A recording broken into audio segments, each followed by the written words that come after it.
Leafs, NHL, rumors, prospects, banter, and everything in between. This is the Shanaclan Podcast with Hobbs and Lugsy.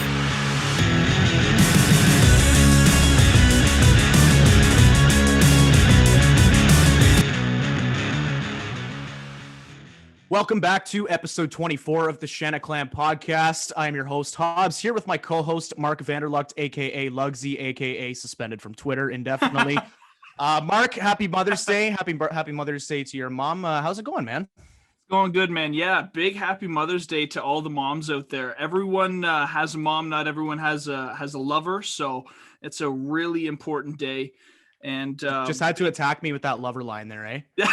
Just had to come out guns blazing, go right for the fucking heart, right off the bat. Boom, roasted. Hobson, you're 6 foot and you have no girlfriend. Boom, roasted. 6 foot. That's not really much of an insult. I think being 6 foot's a pretty. I think that's more of a compliment, but well, it's like that Michael Scott, the Office sort of thing. Jim, what was it again? Jim, you're 6'3" and you weigh 90 pounds. Boom, roasted. No, you're 6'11" and Gumby has a better body or something. Oh yeah. You're right. Yeah, it was you're 6'11" and weigh 90 pounds. Gumby has a better body than you. Boom, roasted. Oh.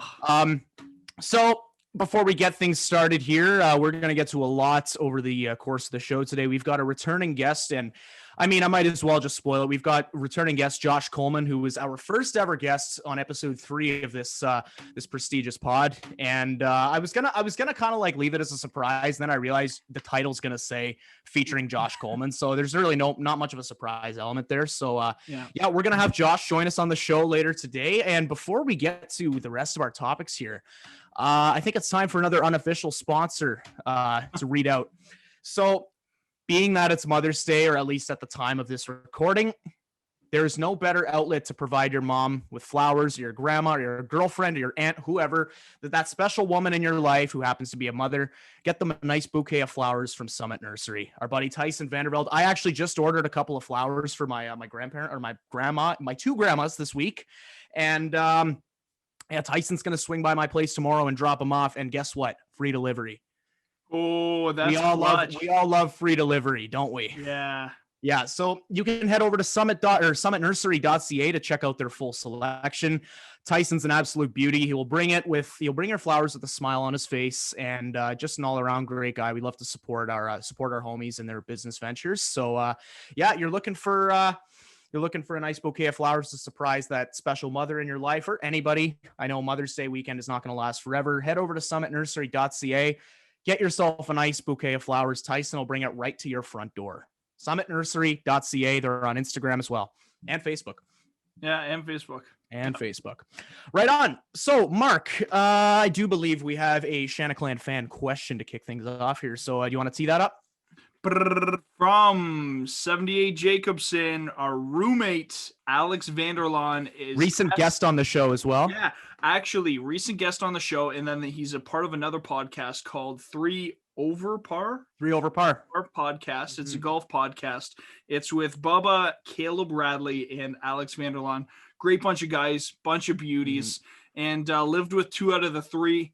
Can't say enough good things about him. So Alex is asking us, how many points will McDavid put up in a full season next year? Hobson, what are you thinking, man?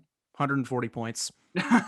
I mean, straight honestly, up, man. Like he's at 100. He's at 153 games so far, and the way I see it, if we were playing a full 82 game season, there is no reason McDavid wouldn't be able to put up 40 points over the course of 30 games.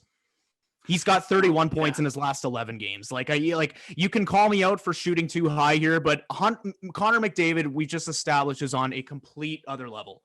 I haven't seen a player as talented as him.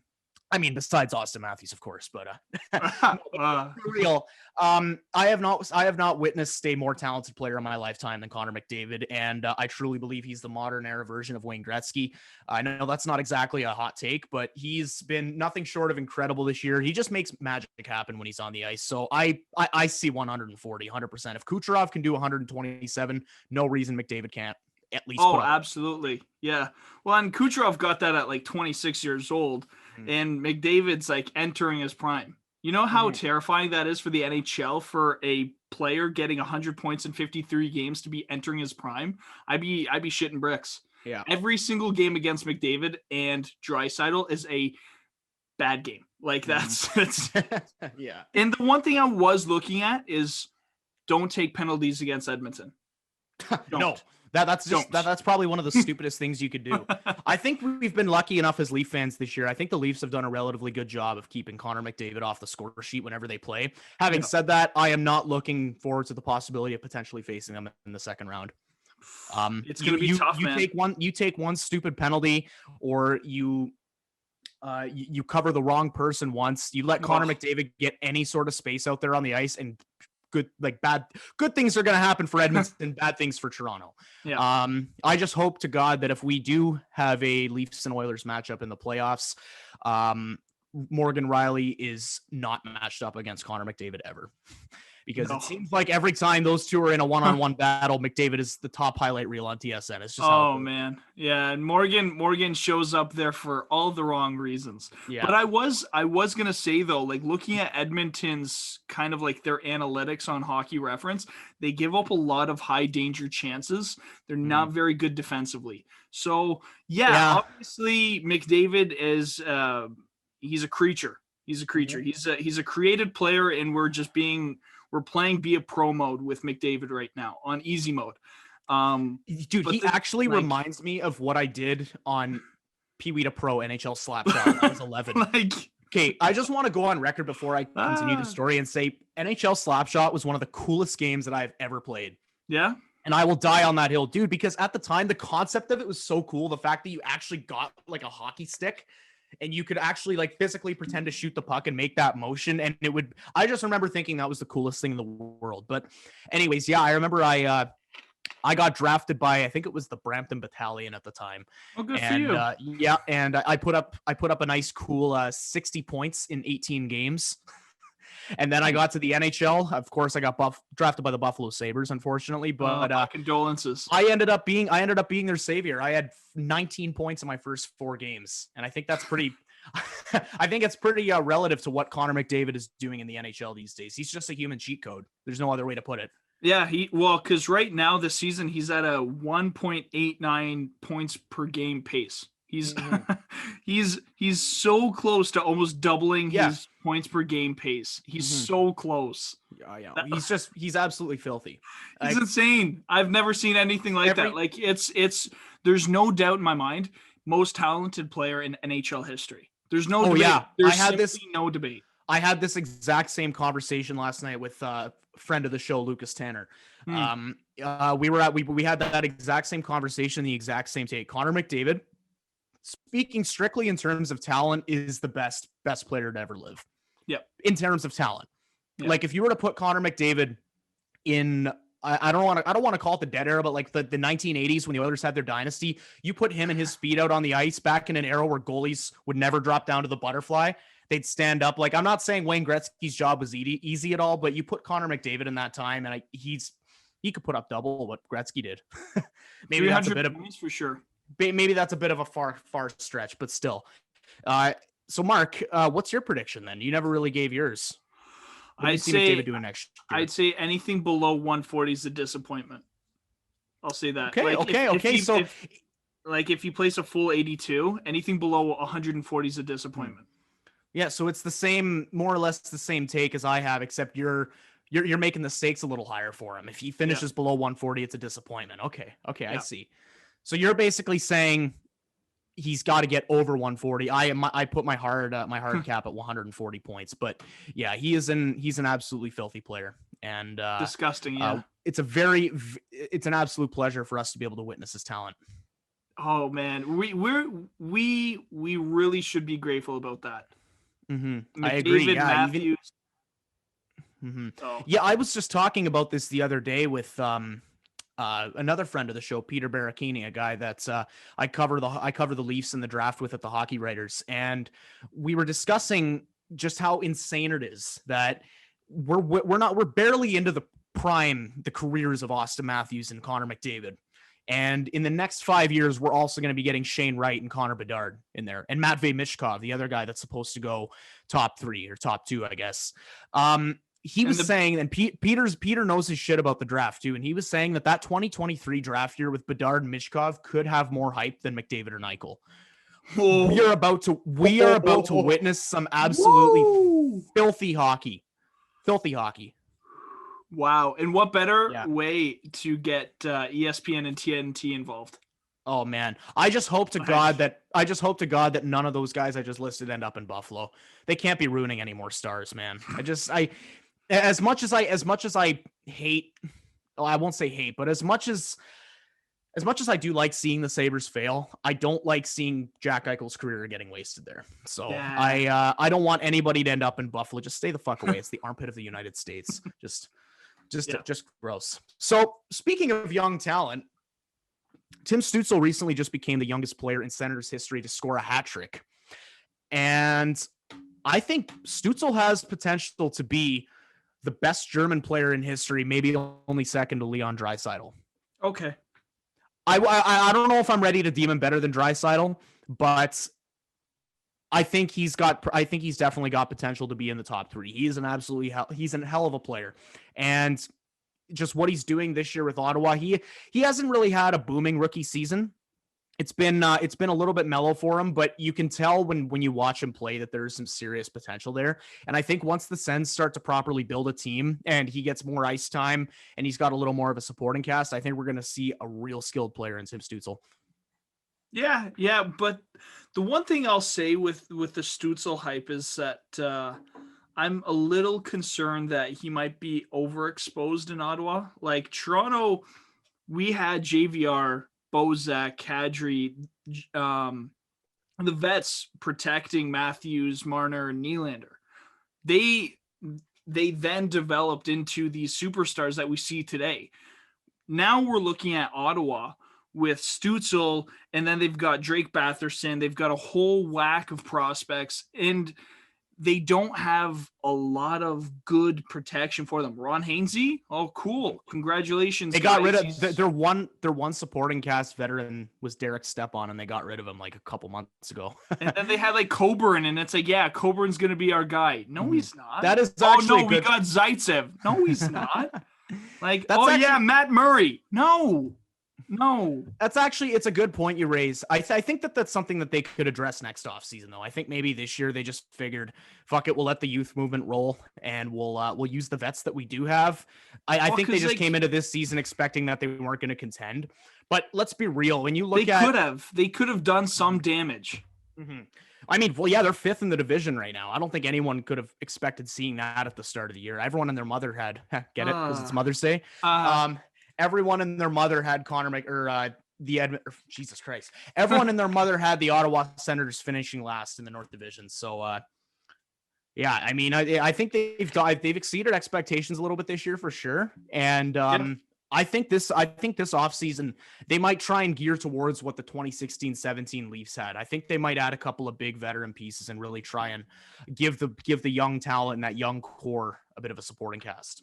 Well, because like I look at veteran supporting cast, I should say. Right. Yeah, exactly. And I look at a guy like Brady Tkachuk, and I'm worried that he's going to be spread too thin. He's got to fight for himself. He's got to score for himself. He's got to do so much for that team. Like Brady Tkachuk is going to be a nightmare to face. Well, like full potential, dude. Full potential. Brady Tkachuk's a problem. He's a problem. Oh, absolutely. Well, he's a problem already. Like, fuck. You get him into his prime and see what he's capable of. And you know what? I think there's a fine difference between Matt Tkachuk and Brady Tkachuk because they play a similar style of game. Having said that, I think Matt Tkachuk is a dirty bitch. And I think he fucking turtles. And I think tell us how you really feel. I oh, you want me to go further than that? No, I mean, I see the way that he sort of deflects himself from the media, and he's got a little bit of a rat aspect to his game. Meanwhile, Brady Tkachuk, I know I'm going to end up hating him because he plays that get under your skin style of game, and he's going to be a nightmare for Toronto to face, but I still respect the shit out of him. I think he's an incredible. He seems like he's got a great personality, first of all, just based on his interviews and stuff. And I respect his style of game because he's not a dirty player, but he will work the shit out of you.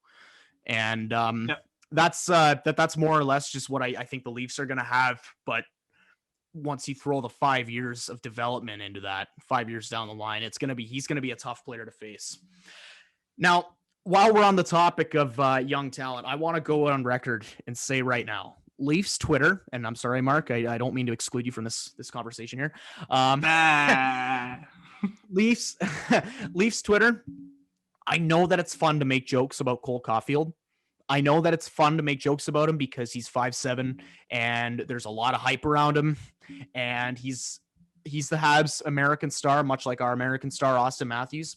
Having said that, careful what you wish for. Stop bullying him, because the more you bully him, I guarantee you, the more he is going to just torch the Leafs. He's going to be a nightmare to face. And at least Twitter, you guys are going to be eating your words. Like, I know they're all joking and they're all saying they're all joking and calling him a bust and stuff. And it's like, okay, that's fine. A little bit of banter is fun, but in reality, recognize that this guy is going to beat the shit out of us for years to come. It's no different than Crosby and Ovechkin being Leaf killers. It's no different than Danny Alfredson being a Leaf killer. Every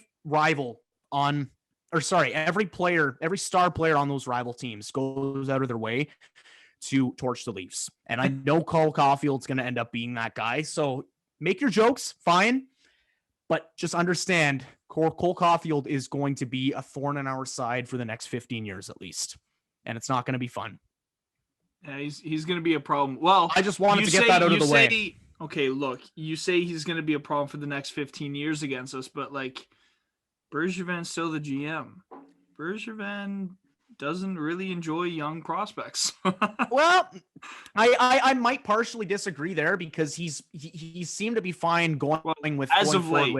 As of late. Yeah, I agree that in the past he was kind of bad for that. He'd kind of ship guys out like right as they were ready. But he seems confident in his young core of Kotkaniemi, Nick Suzuki, and Cole Caulfield now. I doubt we'll see any of those guys traded.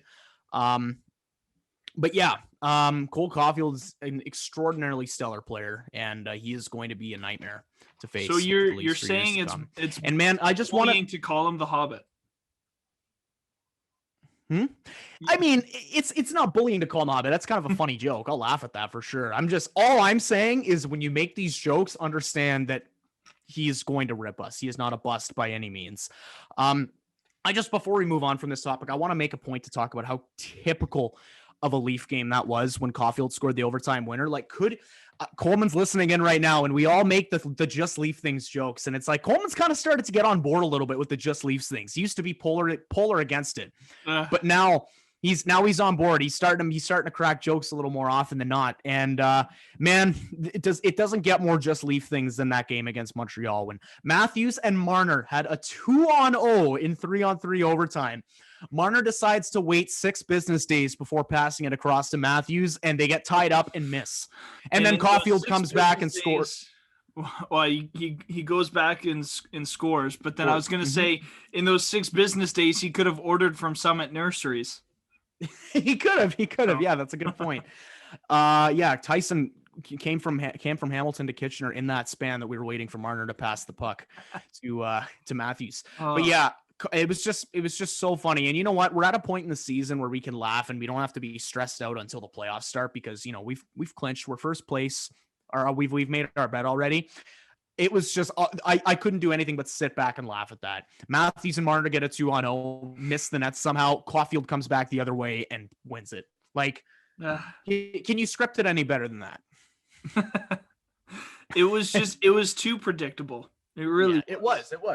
Mm-hmm. So then I wanted to switch gears a little bit for the next bit. We're talking about anger and frustration, a lot of emotions, and Ryan Miller, a lot of emotions there. Final start of the season, we see that video of him hanging out with his parents, and he was crying after, and it's like, wow. That was heartwarming, man, honestly. This dude was such a problem against the Toronto Maple Leafs for so long. And to see him become the winningest goalie in U.S. history for the NHL is nothing short of impressive. I think he really deserves a shot at making the Hockey Hall of Fame. Never won a cup, though, but regardless of that, he's got the hardware, he's got the stats, phenomenal goalie, and I just want to wish him all the best in his retirement. The guy deserves all the respect he gets. Yeah, he was definitely a problem. I remember he was one of the first players I kind of grew up to hate, because my dad hated Ryan Miller because every time he played Toronto and Buffalo, he would stand on his head. And I mean, I'm glad that we haven't had to deal with Miller in Buffalo since what would have been? When did he get traded to St. Louis? I think it was like 2014, right? Yeah, 2013, 2014. It was the season where Buffalo just gave up. What, isn't that every season? Well, I think Buffalo just gives up every season. I don't know if that was just a one season affair. Oh man, that's brutal. Oh yeah, gutless. So sorry, I'm just doing some ASMR here. Mark, how's the weather outside right now? It's raining sideways. Thanks, Ollie.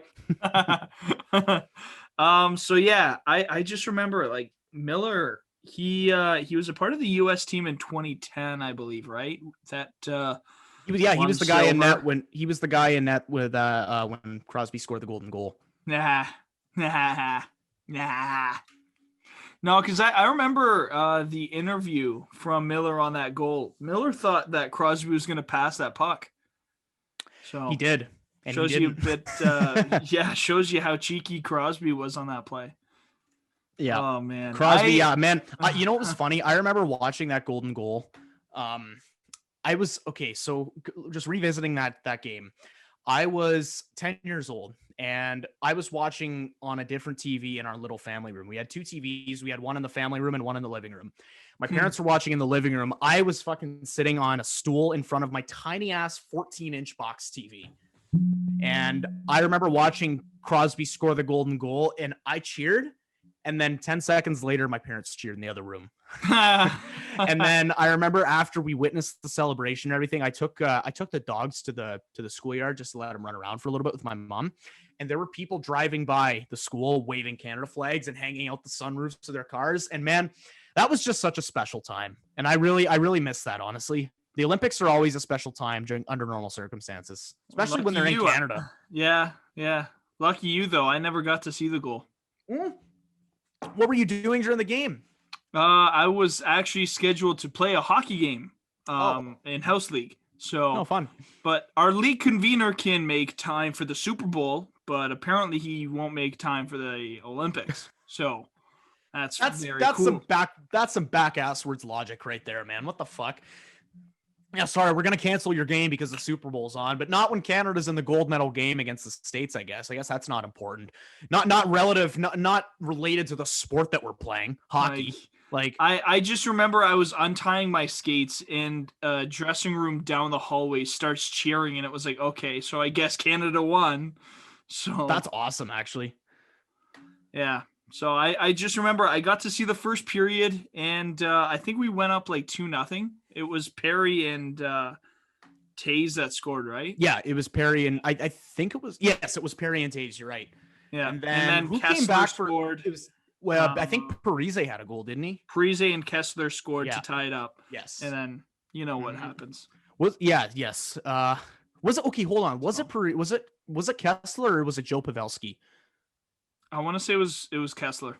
All right, I am going to get on this right now. I'm thinking right now for some reason that it was Joe Pavelski, but I might just be talking out of my ass. We'll find out in a second. Kessler tipped it in.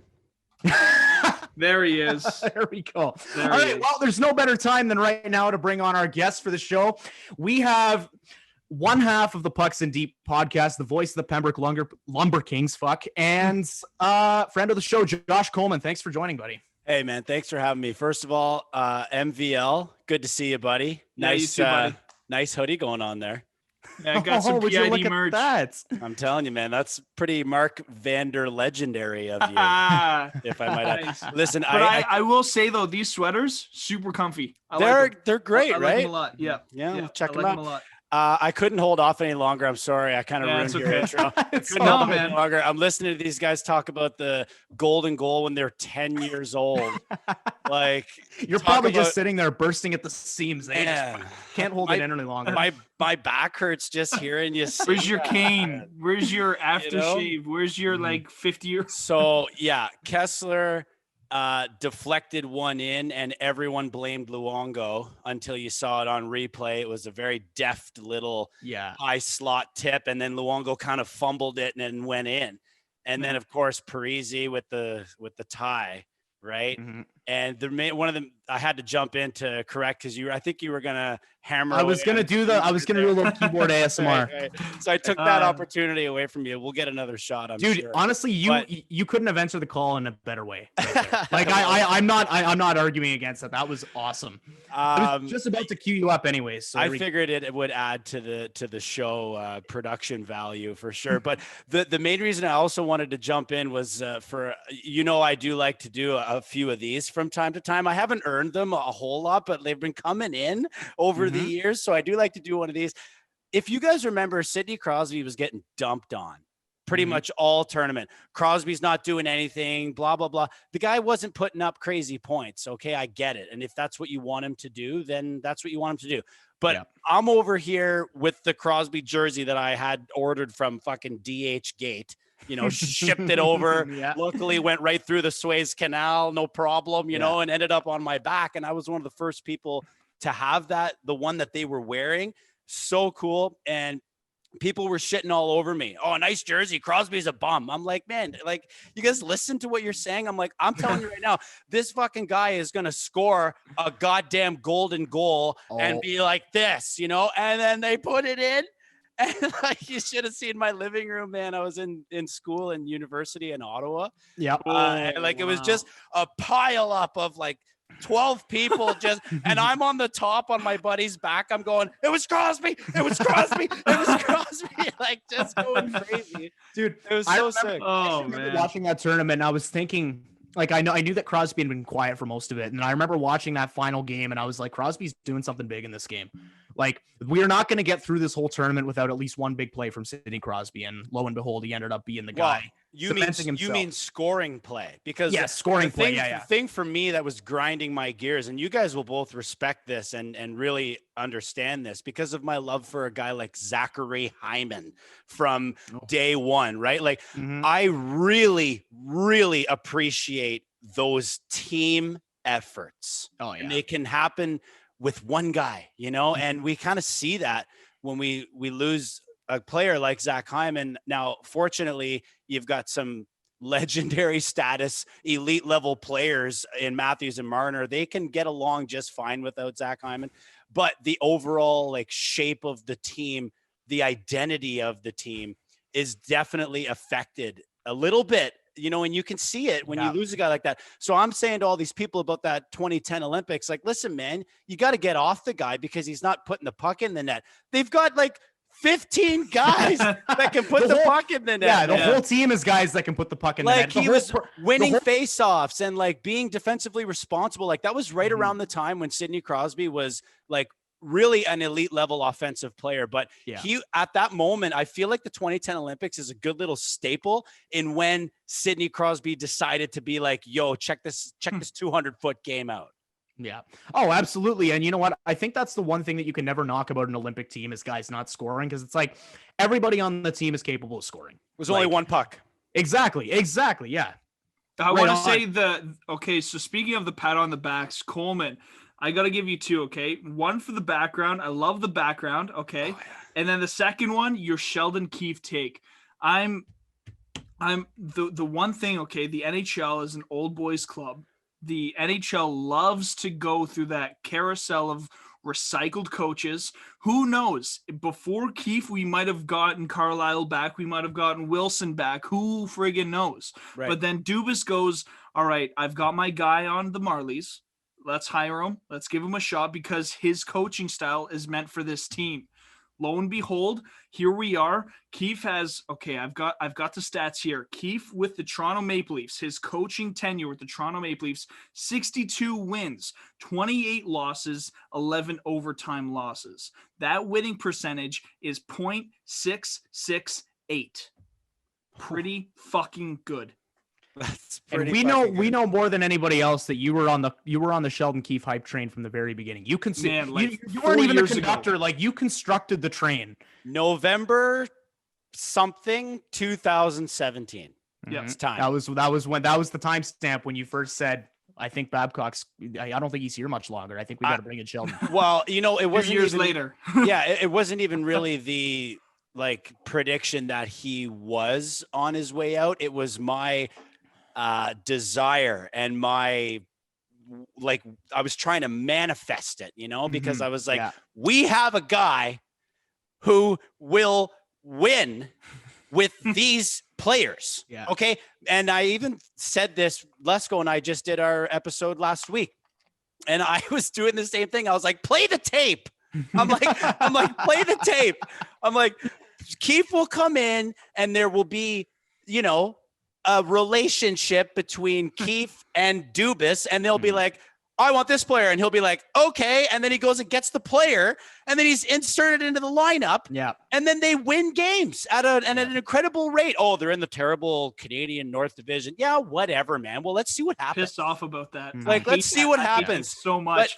But Edmonton, get Vancouver, through it. Montreal. Toronto's not against bad teams. Toronto's just that much better than them. They are that much better than them, but we don't have a measuring stick. So while you can hate it all you like, MVL, and I don't like it much either, you do have to at least appreciate the point, because we haven't had a measuring stick, and we ain't gonna get one until the third round. And for the love of God, if we're in the third round, let's go. It's go time. You got 1 7-game series against a great team. It could be a Florida. It could be a Tampa, right? It could be a Pittsburgh or a Washington or a Boston. I hope it's Boston. Bring it on, man. Let's go. Time to slay. Man. You know what? Before we stray too far away from the topic of Sheldon Keefe, Coleman, it's actually pretty coincidental that we're recording this episode right now, and you are our guest for this, because as we all know, the Pembroke Lumber Kings are a massive part of your life. You're the voice of them. You have been for years now. And 10 years ago yesterday, the Pembroke Lumber Kings, led by our very own Sheldon Keefe, brought a national championship to Hockeytown, Canada, to forge a legacy and create memories that can't ever be forgotten. So take us back to that championship win for the Lumber Kings and just talk about what it was like to witness that and just be a part of it. It was almost boring. That's because they were that good, eh? That's how good they were. It was boring. I used to go to the rink and be like, wow, I wonder who's getting a hattie tonight, and then the boys would just go out there and dingle and dangle and top cheese. And it was just, it was a great time. It was still pretty early in my career up in the booth.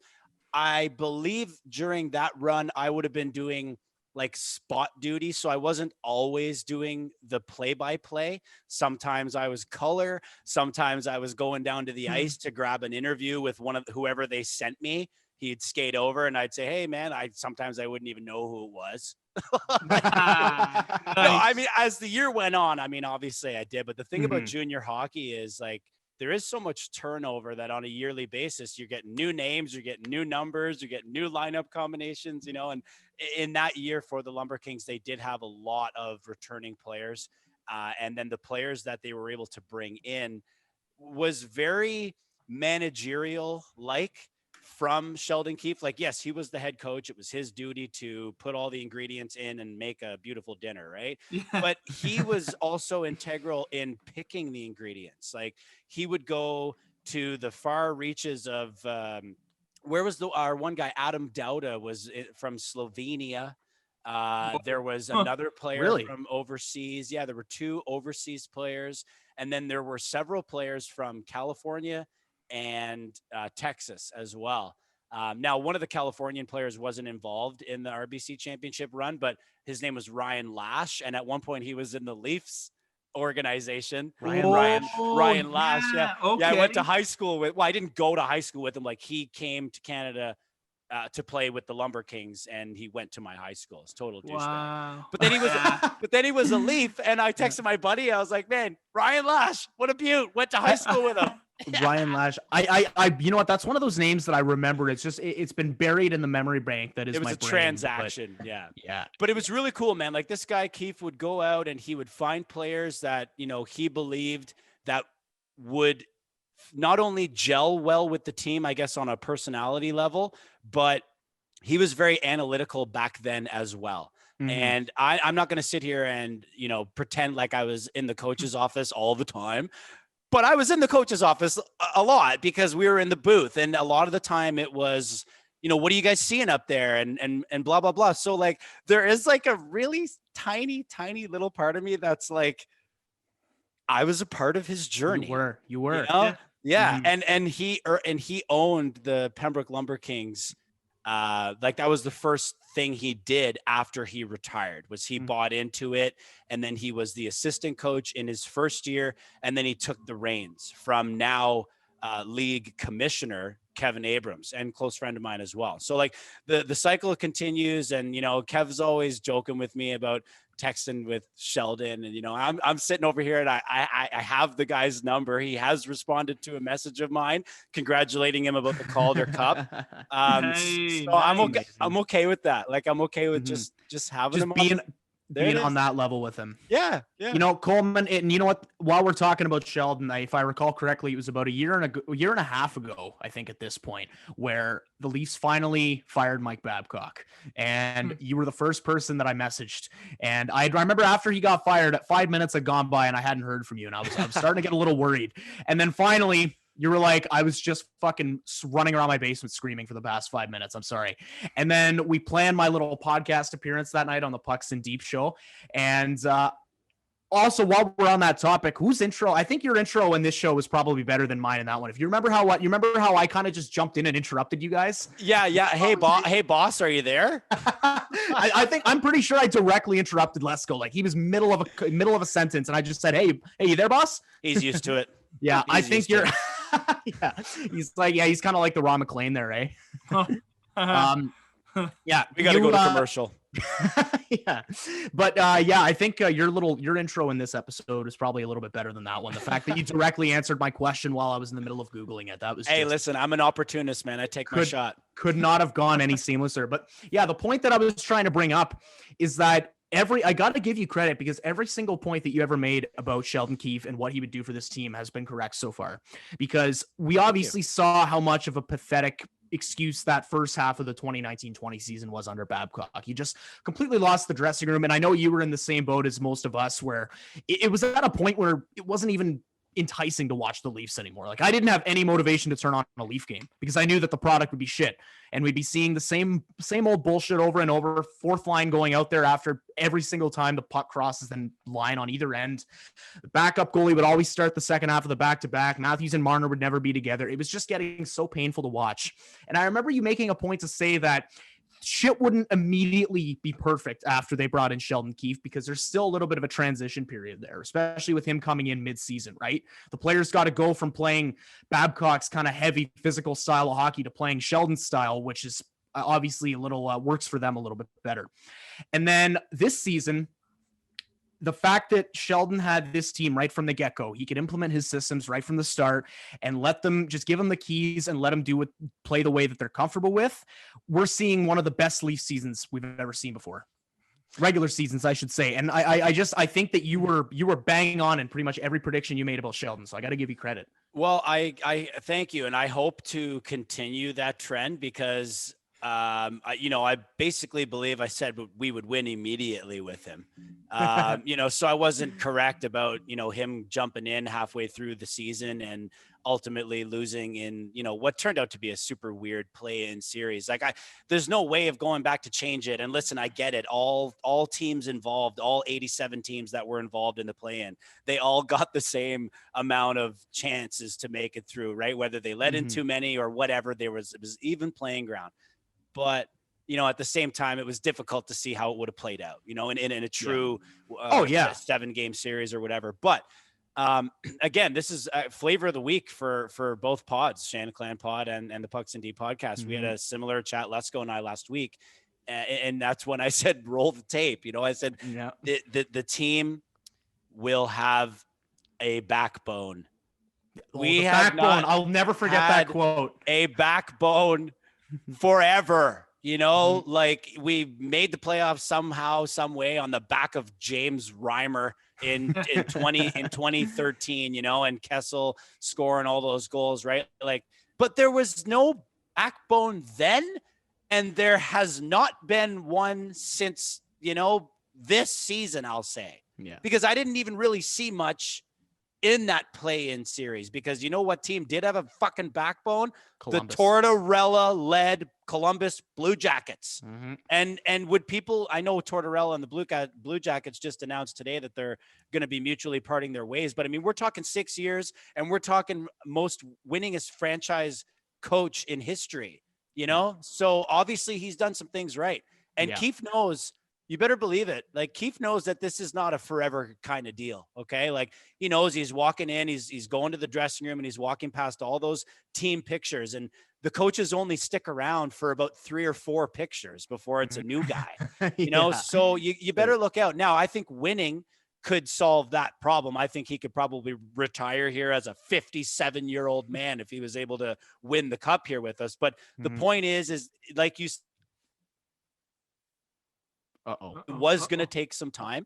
And I think, not only do I think that the time has been elapsed and we're seeing it now, but we also, like I said before, we've had some personnel changes that have really improved that area, which again is that backbone, man. We needed it. We didn't have it. We got it now. And I can't wait to see what that turns into in the playoffs. Yeah. And I mean, we started off, I mean, you mentioned the fact that back in 2017 was when you raised your first question about Mike Babcock's Leafs. And I think it was, I think so. We can give you credit that you were on the train long before many of us were, but I think as a whole, Leafs Nation wanted Babcock canned after Game 7 in 2019. And it is kind of painful to look back and imagine what the Leafs could have done over the 2019-20 season had it been Sheldon's team from the get-go. And I think the most important part of that is really just comes down to having guys that want to play for him. Do you remember my quote from when I called into the Pucks and Deep pod on the day he was fired, when I said something along the lines of the players wouldn't run through a cloud of mist for Babcock? Yeah. You need a dressing room that wants to run through the end boards of the brick wall, and they wouldn't run through a cloud of mist. I'm paraphrasing here, but I don't know if you saw Alex Kerfoot's quote the other day on Sheldon Keefe, but he said something along the lines of, it's just the most important thing is having a coach that you want to play for. And if that wasn't a slight at Mike Babcock, I don't know what was. But I think just it's really I paying think it off was in spades. also. I think Dermott do that too. Said like that exactly soon after. The like boys want to play for him. Yeah, like the like, man, Babcock's body wasn't even cold yet, and Dermott was like, zip Still him up, shots. Toss him in the mortuary. We got no I'm reason not for him dead. here. We got a new guy that we want to put. And like I've always said this over the years. Not over the years, but over the year or whatever it's been since we did fire Babcock, because I get a lot of people that everyone knows I wear this here.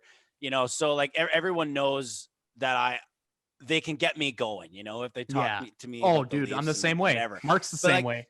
so many people, were like, oh, well, I thought it was the best thing ever when Babcock got hired. And I was like, yes, it was. It was at the time, because at the time, the organization was a complete disaster. Like from the top down, the organization was a disaster. And the hiring of Babcock was just another piece of the puzzle and another step towards like becoming a legitimate team, a franchise to be proud of, and something that's not going to be a joke, a joke of the hockey world. And that did last. And that I think was a huge moving point for the entire organization. But as it relates to the play on the ice, he wasn't the guy. So he got us moving in the right direction. He got his money. Now, fuck off back to McGill and wear your tie. No, he's at the University of Saskatchewan now. That's where he's at. Whatever. I know, but he loves McGill, I know what right? you meant. Yeah, he's a big McGill guy. And you know what? That's a good point to make, because the Leafs did need Babcock at the time that they hired him. They needed a culture shock in that dressing room badly, and he did do some good things. He turned Nazem Kadri into a 30-goal scorer. He made Jake Gardiner a watchable player at the very least, a guy that could put up 50 points. I mean, that was only for one. That was a one-off season. But, I was listening to the Steve Dangle podcast a couple months ago, I want to say, and Adam Wilde made a beautiful point, perfect analogy on the whole situation with Tortorella in Columbus. And he compared John Tortorella to a pineapple that has just been squeezed dry. There's no more juice coming out of it. He's gotten all that he can out of the Columbus Blue Jackets. He's squeezed all the juice out as possible. And I think that's the same situation as the Leafs had with Babcock. Babcock got everything he could that he could get out of the team, and they just had to move on from him. And it's paid off in dividends so far. Well, I think the biggest difference maybe. Oh, sorry, go ahead, MVL. Go ahead, buddy. Sorry, I was just gonna say, like, the team pretty much just developed, and Babcock couldn't adjust to that developing.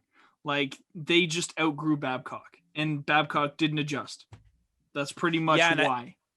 I think another big telling thing there as well, though, is I'm not too sure how the relationship was between, Jarmo Kekalainen, the GM, and John Tortorella, the head coach. I'm not sure, but I would bet a hard chunk of change that it wasn't as bad as the relationship between Kyle Dubas and Mike Babcock. Woo. Do you remember hearing that quote that came out? I think it was I think it actually came from Jack Hahn. He was a guy that I think Jack Hahn or Han, I'm not sure how to pronounce it, but he was an assistant coach at the Marlies for a little bit. And he tweeted a story about how in 2019, the Leafs had a trade in place to acquire Nick Jensen from Detroit.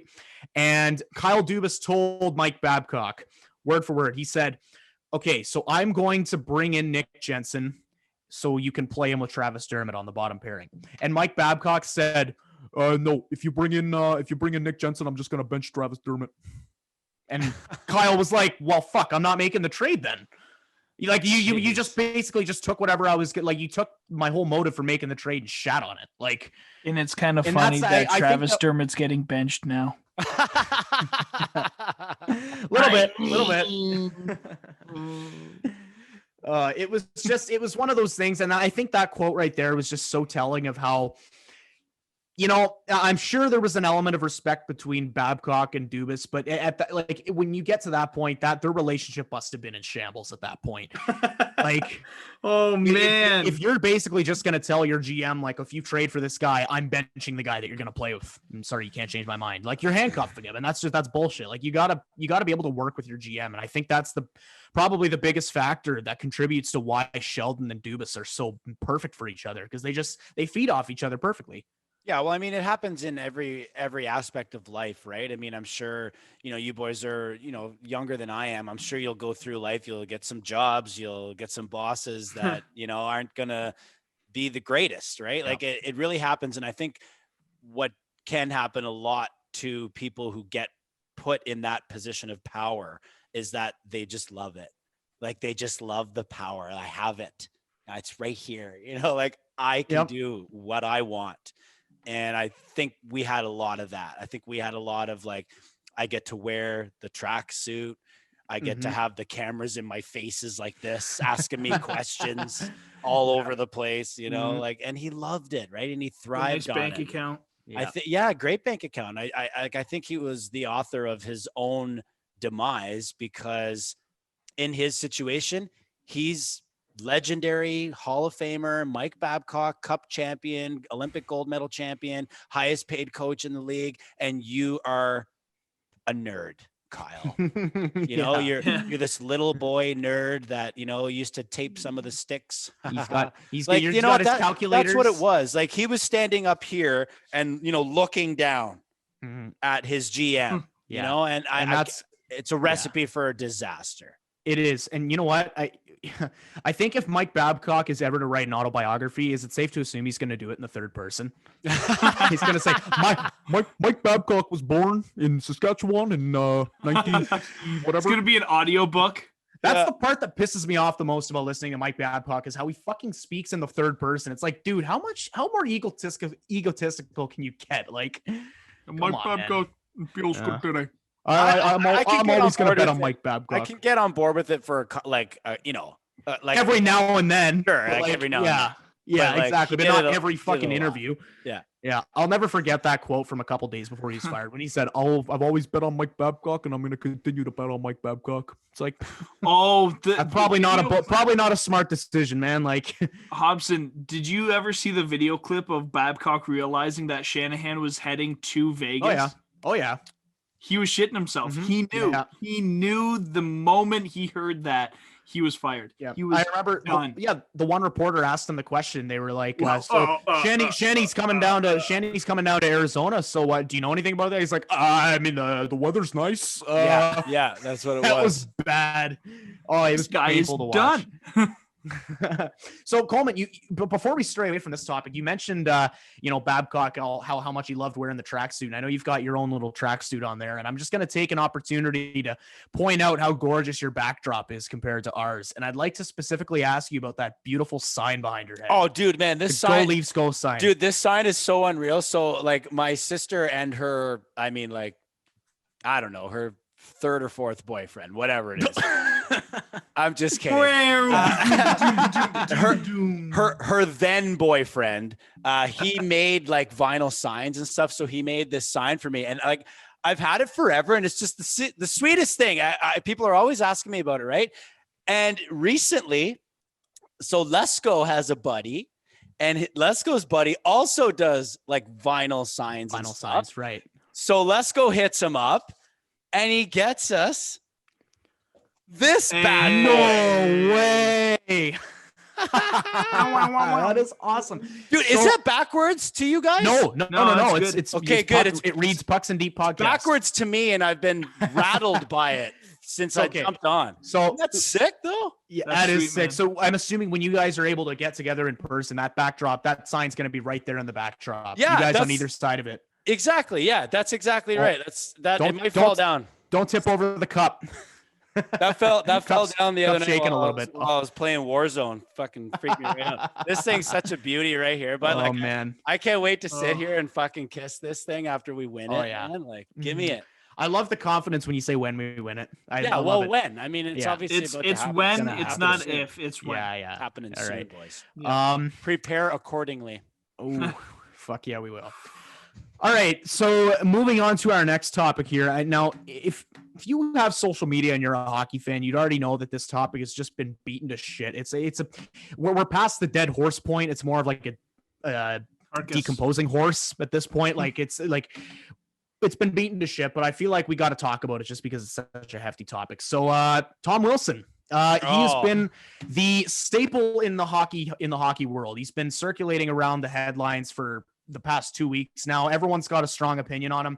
Coleman, I'm not even going to get specific. I just want to know what your thoughts on the whole thing are. I have weird thoughts, man. Like, it's hard to even formulate them. I tried it on our pod. I tried it, later on after, like, because of course, after the follow-up game where everyone fought everybody, obviously you got to hash it up again. And then Buchnevich gets the cross check to the face of Mantha. Yeah. Right. And, it was a tough one. So I didn't like it. Okay.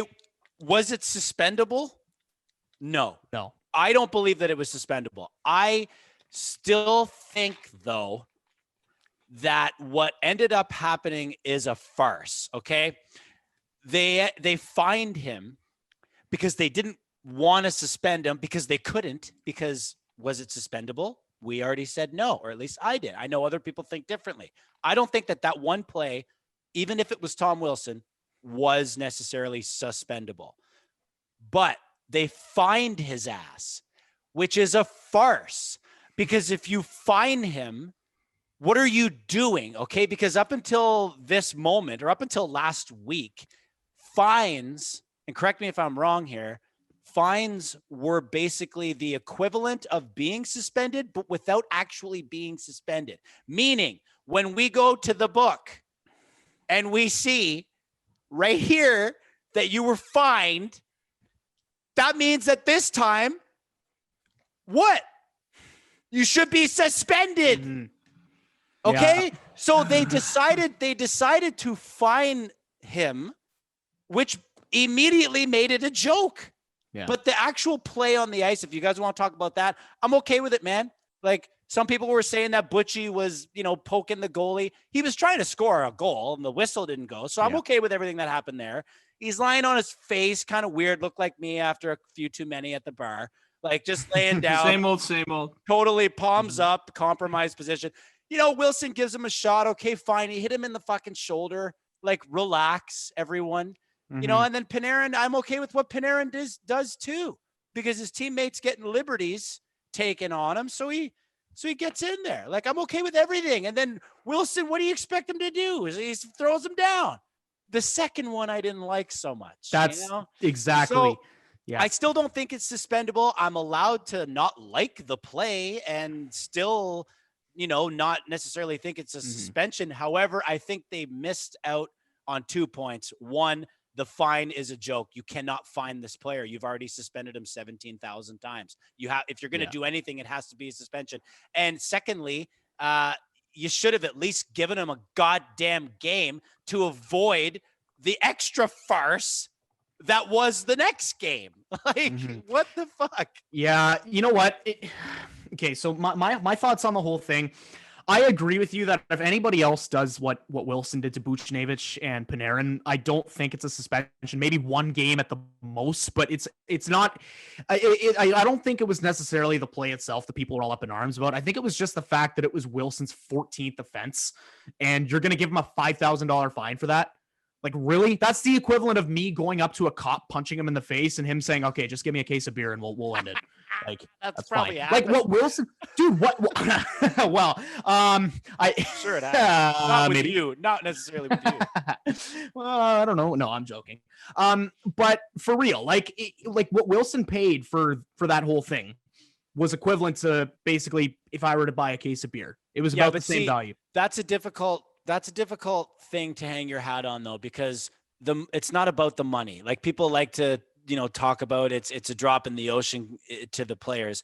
I get that, right? But the Players Association negotiates those kinds of clauses with the league, right? So if you guys are going to fine us, we're not going to let you fine us for anything north of $5,000, right? So the whole, like, his fine relative to his wallet, it's not a super great thing to die on, a hill to die on. But the other thing you got to remember too is that money goes to the players' assistance fund, right? So that's great. Like, every dollar that does get, I mean, you don't want to see guys get fined, but when they do get fined, it goes to a great cause. So maybe make it more. Fuck. Yeah, and you know what? In the end, though, the main problem that I had with it was just the fact that, okay, I'm not gonna lie, I did enjoy seeing the Rangers call Parros out for that, because I think it's safe to assume Parros pretty much just fucking pulls values and pulls suspensions out of a hat. Like, there's no substance and no consistency to anything that he does, and I think the fact that the Rangers called him out, and then the Rangers got fined $250,000 for it, and then they pull that stupid fucking victim, playing the victim shit in their statement, where it's like, it's terribly unfair to question George Parros and how he's doing his job. It's like, if he's doing his job in a shitty way, if he's not doing a good job, you're allowed to question what he's doing. Like, that'd be like what? So if next time I fuck up at work, I'm gonna go up to my boss and say it was terribly unfair, and then he has to pay me $250,000. Is that how that works? Like, I just nice. And you know what? The whole Buchnevich thing too. Like, Buchnevich cross-checked Mantha in the face, and it was a part of the game that resulted because of what Wilson did the game before. So it's like, Parros, you did this to yourself, buddy. Like, had he given Wilson an adequate suspension at the time, that game doesn't happen, and Buchnevich doesn't cross-check Mantha in the face. So the fact that he got one game out of that was kind of bullshit, in my opinion. But what about you, MVL? Yeah. Okay. So get your take in here, Mark. Here's the thing, Wilson. He's been suspended 5 times, and we understand what he is as a player, and there is a market inefficiency for the type of player he is. So he's naturally going to cause a lot of havoc on the ice. That's just who he is. That's what he's paid to do. But there's a line that was crossed, and I believe he had intent to injure. So therefore, in my opinion, I would have given him a suspension. However many games doesn't really matter, as long as you send the message, Wilson, enough's enough. You can't pull this WWE bullshit. Fucking Stay safe within the game, play your game, but don't try and murder anyone. Now, look, you may call me a snowflake, you may call me soft for that, but when you literally pull someone from the back of their head and then you punch someone who is defenseless, also in the side of the head, I think that warrants discipline. Now, given a look into Wilson's suspension history, it's clear he meant it. He meant it. This was not an accident. You look at Jumbo Joe Thornton's elbow chicken wing on Matthew Perreault. Matthew Perreault is 5'8". Jumbo is 6'5". That's just a natural height difference. That elbow's unfortunate, and I'm sure Jumbo, given his history, he was a bit of a chippy player early on in his career, probably didn't fully mean to do it, but with Tom Wilson, you know he meant to do it. You know he tried to kill him. Now, we're saying Artemi Panarin jumped into the Shark Tank. He should have known what he was getting himself into. Yeah, sure. But he was trying to defend his teammate, and therefore Tom Wilson probably shouldn't have tried to pull some WWE shit, though. I don't know. I think it warrants a suspension because eventually the ice just gets too thin and you fall through. You're looking at Rafi Torres. Rafi Torres' ice eventually got too thin. Yeah. And then I just want it. I need the message to come straight across Tom Wilson to say, hey, man, don't do that. Because next time, it's not worth it for you. Next time, you're losing half a season. Yeah, and it's one of those things too where unfortunately I feel like a lot of the supplementary discipline doesn't really tend to take in the full picture. And by full picture, I mean like, Panarin, while he was injured and can't play for the remaining 3 games, he looked fine to me, right? Like it was a situation where he could have been seriously injured, but he wasn't. If he was seriously injured, exactly. That's exactly where I'm going. If he was seriously injured and they're calling out the stretcher and the neck brace, and this is a terrible situation, I think Tom Wilson gets the remainder of the regular season and playoffs. Like, I think he's done. So sorry, boys, I contradicted myself. I said they don't take in the full picture. I meant to say that they do. They do take in the full picture. Part of my mistake. They take it in, and I'm not sure if that is a good thing or not, because you have to, because you need to make sure that you don't just take something with a grain of salt. You need to understand what this player's done so you can prevent that bullshit again. But I think we're on the same page though, because you were saying, give him a suspension because it could have been terrible. But what I'm saying is they do take in the whole picture. And because Panarin was okay, I know he's injured, but he's not severely injured. We're talking about like a bad injury. And a lot of the other Tom Wilson suspensions were really dangerous, high speed, like critical injury potential plays. Now this one here, I know you can argue that it could have been, but it wasn't. Like he ended up being okay. Like, so do we suspend him for 40 games because of something that could have been? Because if that's the case, then Jesus Christ, we have to suspend everybody every time they lay a hit on someone because it could have been terribly dangerous. But right. The plan though is to remove the headshots, remove those concussion intent actions, because you look at Rafi Torres, that chicken wing on Marian Hossa, that shit's got to go, man. That shit's got to go. So then you give him 20 games and then all of a sudden, oh shit, it's not worth it to play this guy anymore because he's just going to be a liability to us. And what's really unfortunate with Rafi Torres, a lot like Tom Wilson could end up being, is when you focus on the game, you're a pretty damn good player. Well, look at Brad Marchand. Brad Marchand was walking that line between, are you a dirty rat fuck or are you an unreal hockey player? Because he couldn't do both of them. And then he just was like, no more dirty rat fuck. And just now I'm going to be a 100-point player in this league. And that's what practice with Sidney Crosby. Yeah, he decided to just break away. He sheds the skin. No more low bridge. No more knees out. He's really dialed it in. So why Old Tommy Wilson, dial that in as well. I said to Lesko last week, all of his bad suspensions, and every time he's in the fucking news, they are all terrible decisions. They're just terrible decisions. Just don't do it, Tom. Just don't do that. You were good. Everything was good. So, and then you pulled a Tom Wilson. Yeah. So let me raise a point here. I think like I'm seeing a lot of people say, so, suspend Tom Wilson for the rest of the season in the playoffs, basically until next season. Now, was there a fly in there, or was that a response to my take? Ladybug almost hit me right in my eyeball, man. I thought that was a reaction to my take, and I was like, holy fuck. I saw it coming from like 10 feet. I was like, this bastard's coming right at me, man. I can't wait to watch that back. Anyways, so I'm seeing a lot of people say, suspend Tom Wilson until essentially next season. And right.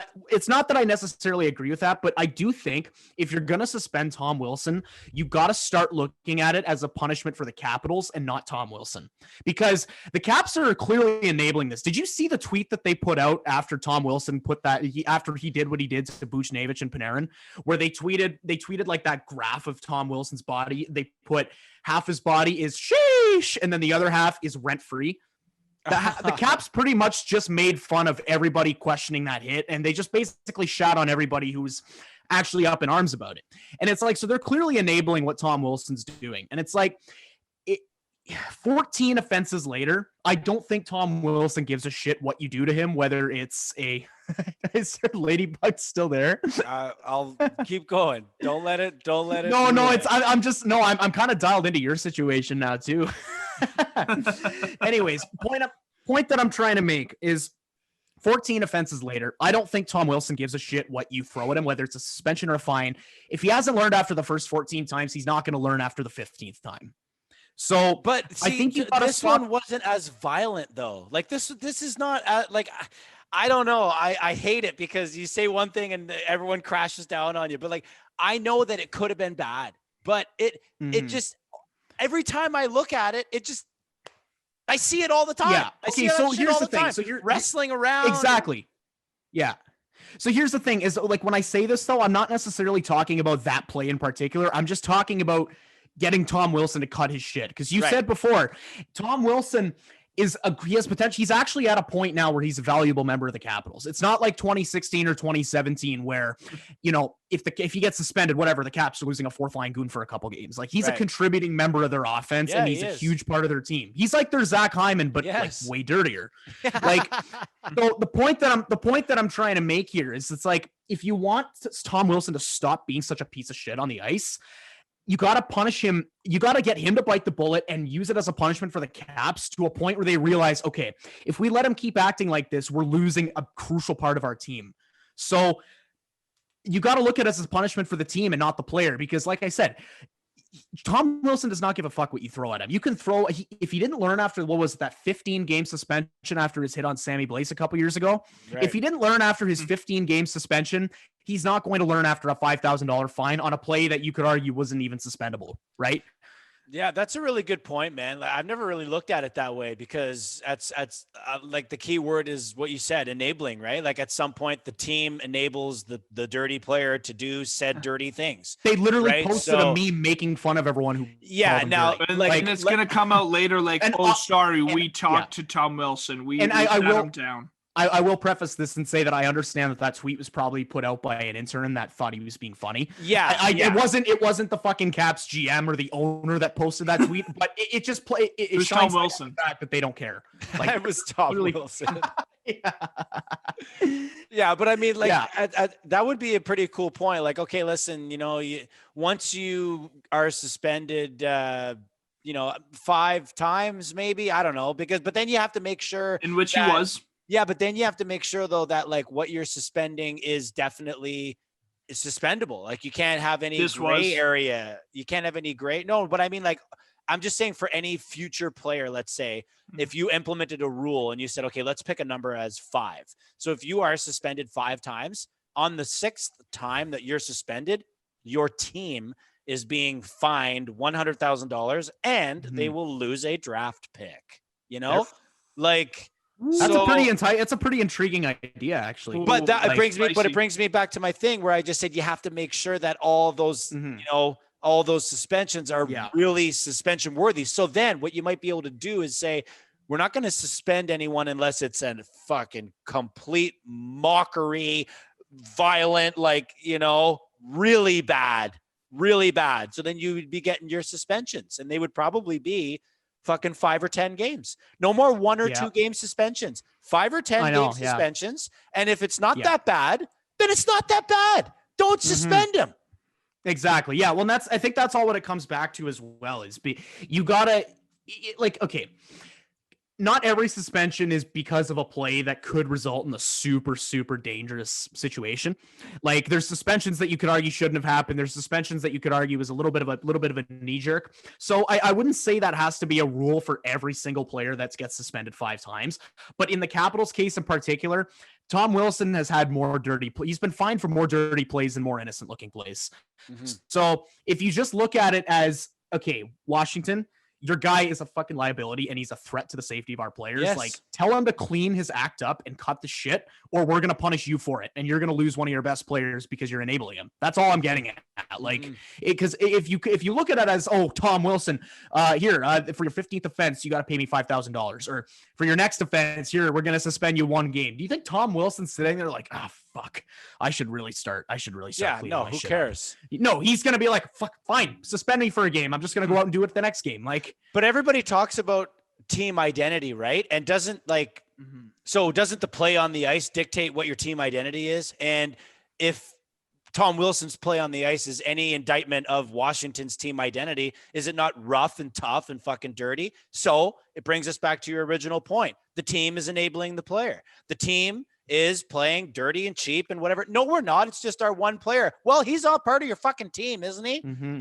Yeah. So you're right. Like at some point it comes back to the team, because if they weren't playing that style of game, then they wouldn't have that guy in the lineup. For us Leafs, we play a high skill, high paced game, yet we lack that certain area. So we went out and we addressed some areas of need. The guys that we picked up aren't throwing flying elbows and sticking their knees out at everybody, Yeah, I know. Exactly. And it's just, I mean, Wilson certainly does play into the identity of the team, because he wouldn't, like you said, they wouldn't be letting him to play like this if that wasn't their identity. So it's just, it does in the end. Like if you're going to do anything, if you're going to try and punish Tom Wilson in any way, you got to look at it as a suspension and as a punishment for the Capitals as opposed to Wilson. That's the point I'm trying to get at. Yeah, because if you look at it, like I said, if you look at it as a punishment for Tom Wilson, he's not going to give a shit. He's going to go out and do it again. If you look at it as like a punishment for the Capitals, do you think they want to miss Tom Wilson for 15 games down the most crucial aspect of the season? No, absolutely not. So that's my take on it. That's the way that I like that idea. What do you think, Commissioner Vanderluck? Well, don't worry. Next suspension is going to be only 3 games in the playoffs. It's okay. Oh, no, an indefinite number of games in the playoffs. We're not sure. We'll tell you after Game 6. And it'll only be like 1 or 2. We'll tell you after Game 6 if he's suspended for Game 7. And if you win in 5, then we'll figure it out in the next few days. We'll let you know, though. The one thing I have to say, though, is I love it that the NHL only fined the New York Rangers $250,000, even though James Dolan is one of the richest people on this planet. That's one of the worst owners in pro sports. Like the big chunk of change. Well, not for him, though. Fair. It's literally like sending Tom Wilson that $5,000 fine. That's the equivalent for James Dolan. And that's my thinking of like the NHL just wanted to send them a message of like, hey, pipe down, shut up, and just do your job. Just be the owner. Don't say anything. Because they don't really want to start a war with James, because he's been like, he's this just big personality, eccentric owner.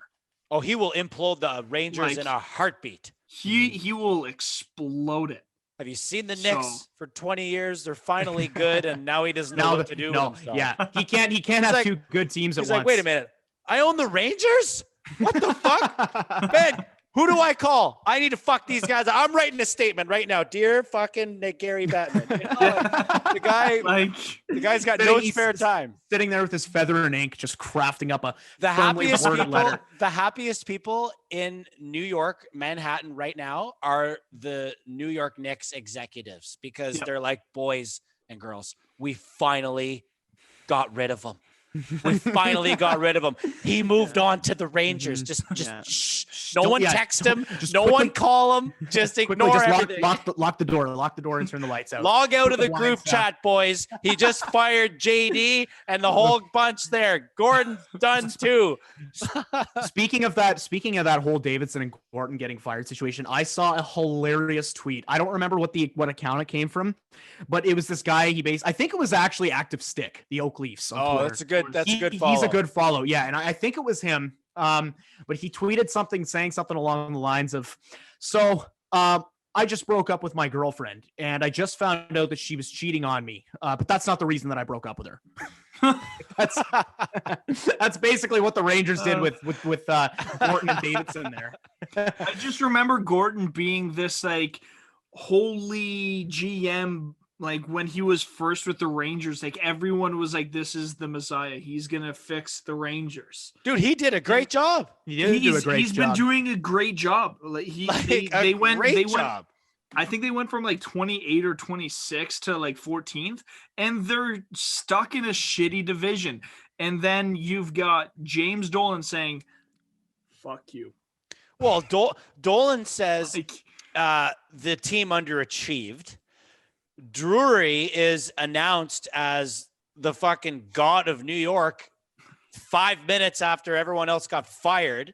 He is announced not interim, full-time. And Drury's first statement is that they exceeded their expectations. Yeah.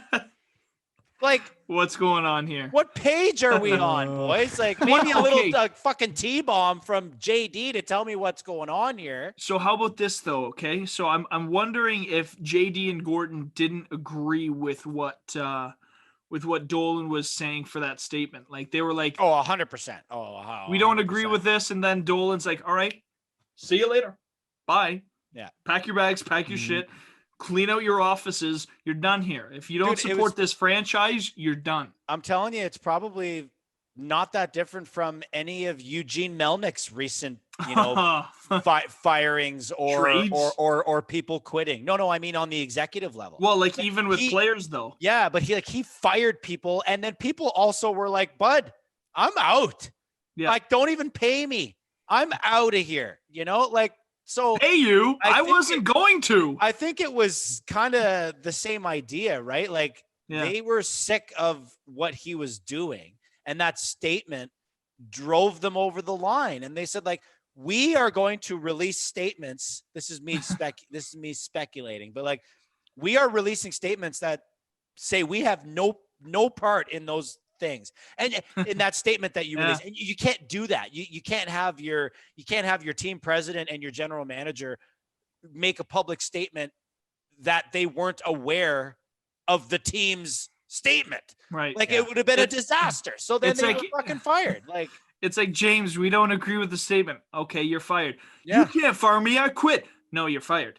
You're fired. Well, getting fired is better than quitting. Let's put that out there. But like, take the severance, you idiots. Yeah, I mean that's what I mean. That was to stress my point on Eugene Melnick. Like he had motherfuckers quitting. They didn't even want a severance package. They fucking just quit. Couldn't handle it anymore. Mm-hmm. Like I worry for the Rangers, man. In this instance, they had a bunch going on this year. They had the Panarin thing. Had to go protect his fucking family from Putin. Yeah, like that was pretty fucked up. Like. They've had some interesting tumultuous periods. Obviously, Zibanejad forgot how to play in the first couple months of the season. Yeah, well, and then he went and scored what? Yeah, I was gonna say what he went and put up like 7 4-game goal for 4 goal games in a row. Like it was fine. They ran out of racetrack. The team was good. Like they ended up coveting, Adam Fox, another Harvard grad again. Norris Trophy winner.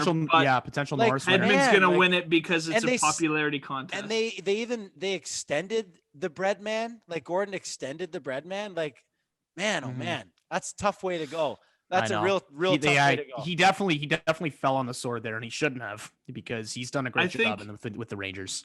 I think with Dolan doing all of this stuff, I think the Rangers go balls to the wall for Eichel.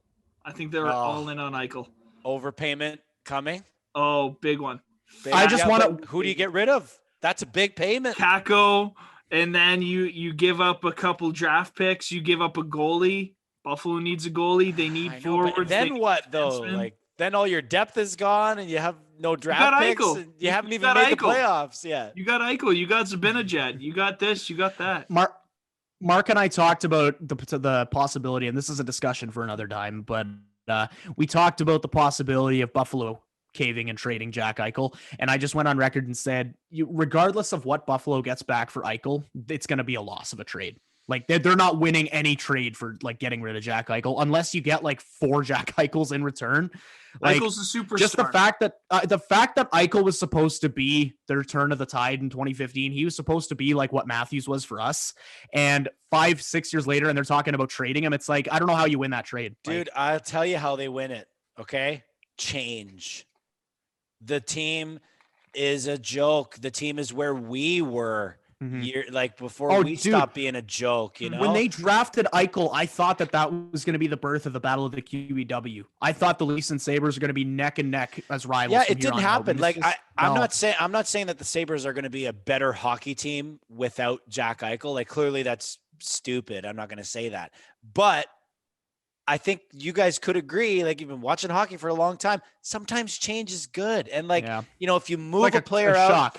You're gonna get an influx of you're gonna have futures, you're gonna have prospects, you're probably gonna have a few roster like a cap space is going to be alleviated as well from the deal. So you move in another direction, and you're going to obviously lose the trade right away when Eichel goes and scores 53 goals for the New York Rangers.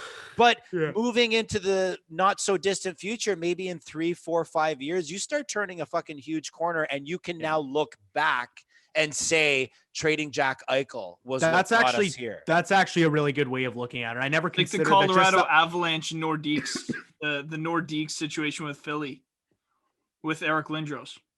Right. They didn't get a chance to play with them, but they lost them, and their futures ended up turning out pretty fucking good for them. Yeah, that is a good way of looking at it. I never considered that the change itself could be the most valuable part of that trade for Buffalo. It would be, right? That's a great point to make. Yeah. It's not like they've been bad for 5 years. It's been a long time, like too long. Oh, yeah. I don't think they haven't been good since what, like 2010 at this point? Like, just pathetic. Edmonton East. That's why Ryan Miller was crying. He was like, I feel so bad for Buffalo. Sorry, Ryan. Love you, bud. Nice silver medal. Nice career. Good career. All right. So we just talked about the whole Tom Wilson situation and how much of a dead horse that is at this point. So now we're going to move on to a dead horse within the Leafs Nation bubble. Freddie Anderson, man. I mean, I know it's been painful for most of us to see the way that his season's kind of played out this year, and it sucks to say, but he's actually struggling in the AHL right now. He's let in 7 goals in his first 2 games in his conditioning stint down there. So, Coleman, I'd like to ask, in your opinion, how do the Leafs address the goaltending situation in the playoffs this year? Well, as it sits right now, I don't really think there is one. I mean, there is no discussion. It's we have a number 1 goaltender. His name is Jack Campbell, and we'll see where it happens. We'll see where he takes us. Now, if you talk to me, in game 2, game 3, I don't know, but I do have this thought in my mind that he will start, but he won't finish. And it's just, there's like flashbacks, I'm thinking of like Washington's, right? So Washington had Grubauer that started, and then Holtby took over.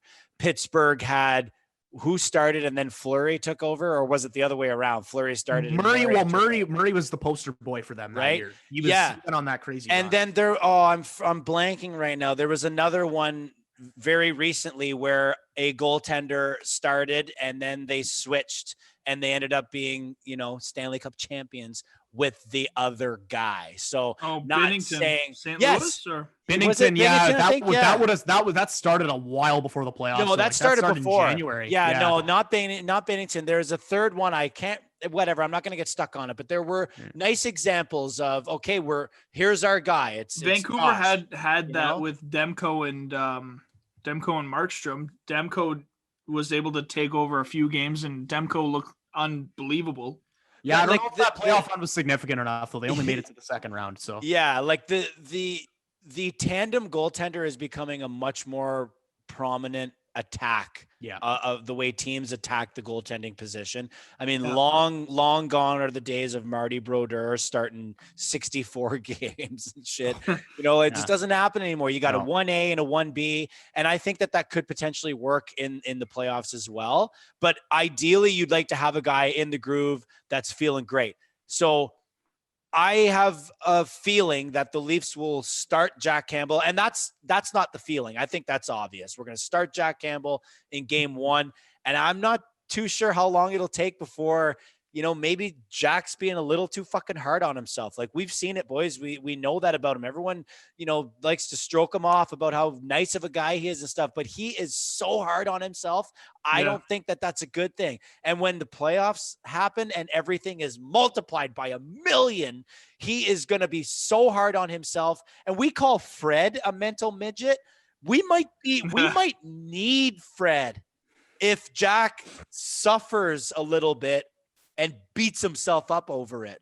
We can't, you got to leave it in the past, man. Game 3 is in 2 games. We need to, or 2 days, we need to move on. You can't be thinking about that. And then 1 goal goes in and now you're thinking about it. Like, oh, I fucked up last game. Who cares if you fucked up last game? It's only, I worry about that a little bit. I do too, because that's one thing that we all love to talk about Jack Campbell is the fact that he can go out and he'll start a game and he'll make 35 saves. The Leafs will lose 2-1, and the first thing he'll say is, "Oh, I should have been better.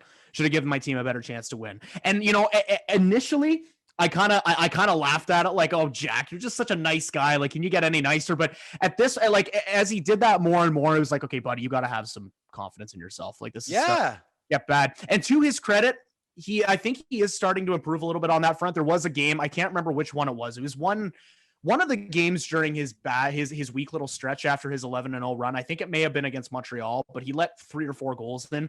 And his quote to the media afterwards was, "Yeah, I'm not too concerned about it. Like, we'll move on." Good. See, that's so that's what you need. That's what you need from him, right? Yes. But absolutely. That is a very good point you make about how, Jack Campbell, he's never really been. I don't think he's ever started a playoff game, has he? I don't think so. No, because when he was the backup, when he was the backup in LA, that was when LA was shit. Like, LA wasn't good over those past couple years. The 2 years that he had a consistent backup job, we know he didn't do anything in Dallas. So yeah, everything is multiplied by 1,000,000. Everything from the emotions to just the stakes and everything. And that is a good point. You have to wonder if Jack Campbell's confidence or lack thereof will become a problem in the playoffs. I just hope he doesn't get in his own way, man. I mean, the playoffs are coming. He had this big, huge, long winning streak and broke records. And, Twitter was trending. Like, he was at the top of the mountain, man. But, like, you're not even close yet. Like, you're nowhere near. And I don't know if anyone told you, but you're playing for these guys.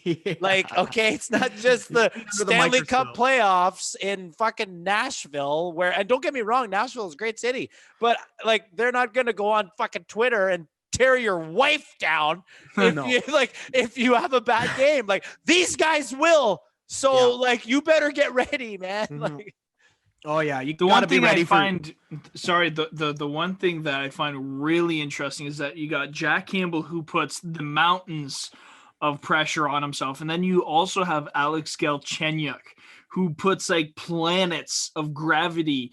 Like, he puts so much pressure on himself. You can tell every single time he scores, it's just like another Stanley Cup for him.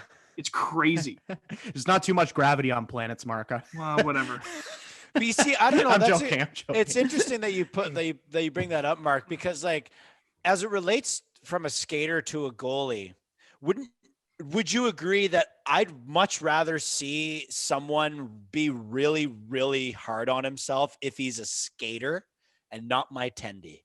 Oh, yeah, that's 100%. I don't want my tendy feeling like that, man. Like, if you want to feel like that and fucking break a stick over the boards, great. Because now I feel like you're going to go out next shift and be a beast.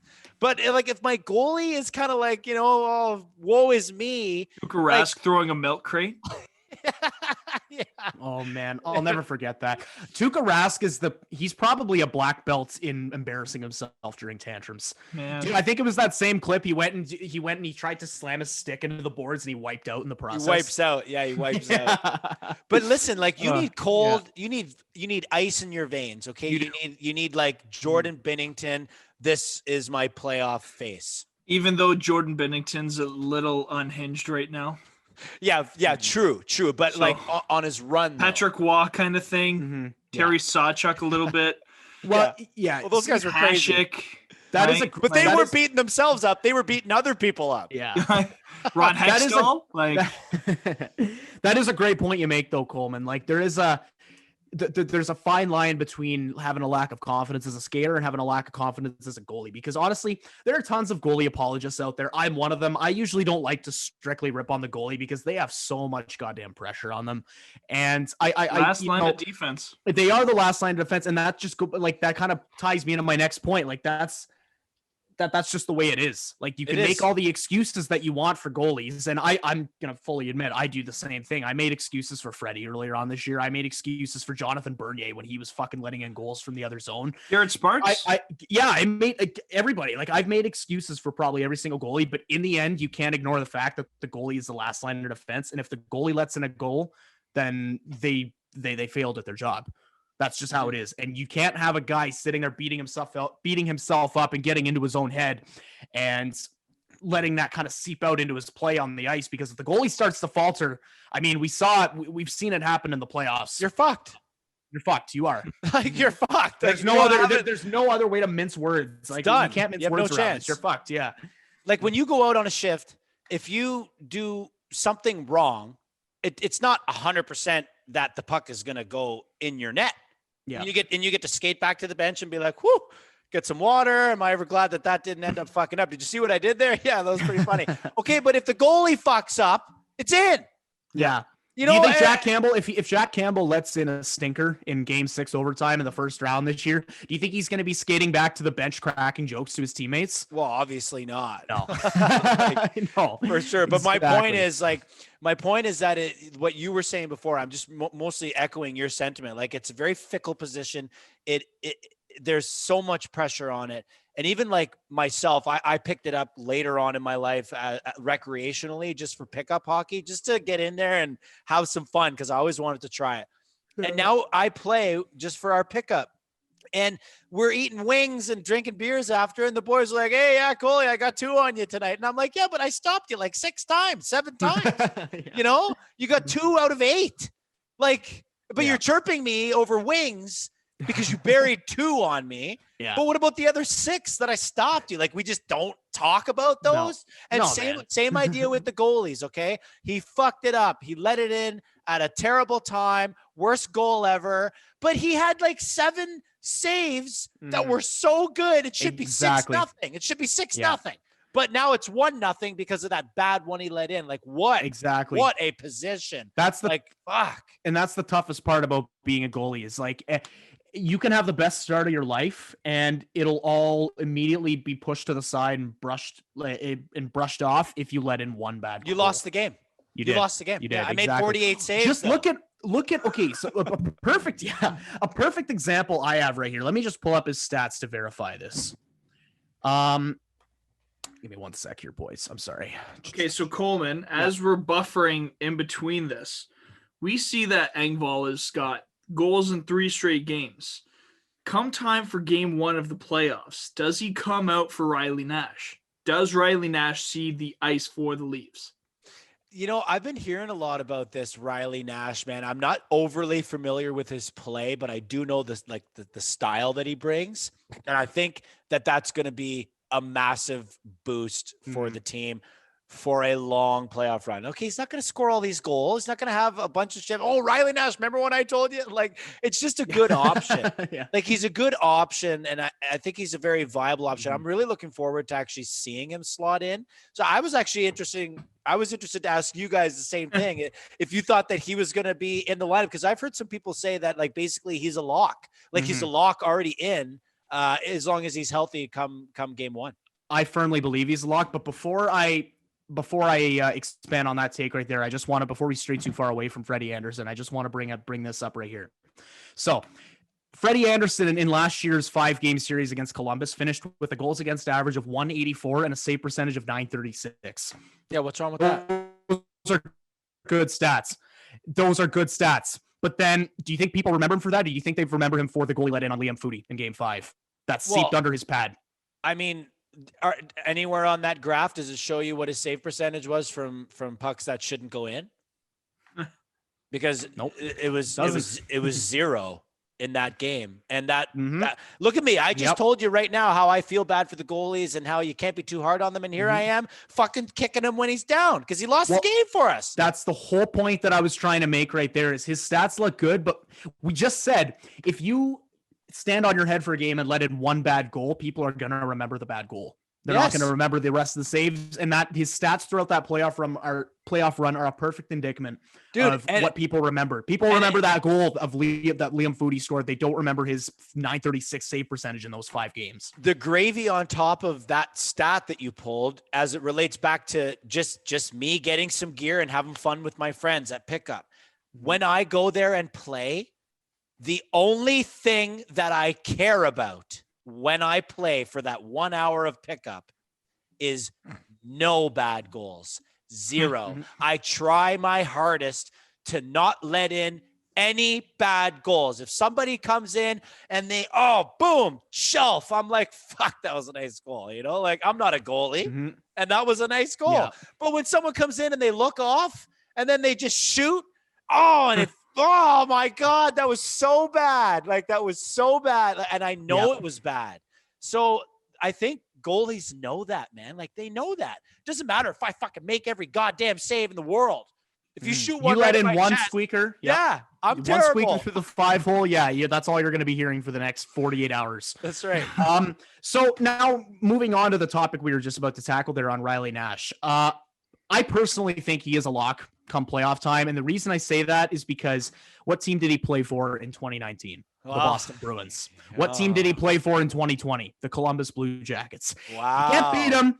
If you can't beat him, you trade for him. And the way I see it, from everything that I've heard about Riley Nash, he is just a strong defensive forward who won't score a lot of goals, but he's a godsend on the penalty kill. Yeah, well, he's going to keep them out, right? He's keeping them out. And, and yes, Mark, Engvall has been playing some very good hockey lately, goals in 3 straight games. And I think he's going to be a great option to have off the bench in the playoffs. And you could say the same thing about Adam Brooks. Adam Brooks has 4 points in 6 games in the NHL so far. I don't think anyone expected Adam Brooks to be producing the way he is. And, I love seeing him sitting on the bench in between Jason Spezza and Joe Thornton, just thinking about how take your kid to work day, living his dream. I saw a hilarious meme, and I brought this up on our show last time, Mark, where it was a picture of Adam Brooks sitting in between Spezza and Thornton. And the caption was, "When your parents let you eat at the grown-ups table at Christmas dinner." Just hilarious. And Adam Brooks has been great, but I think given the atmosphere of playoff hockey and kind of what people expect going in, where all the stakes are higher, emotions are higher, I think Riley Nash is going to be a staple as that 4th line center.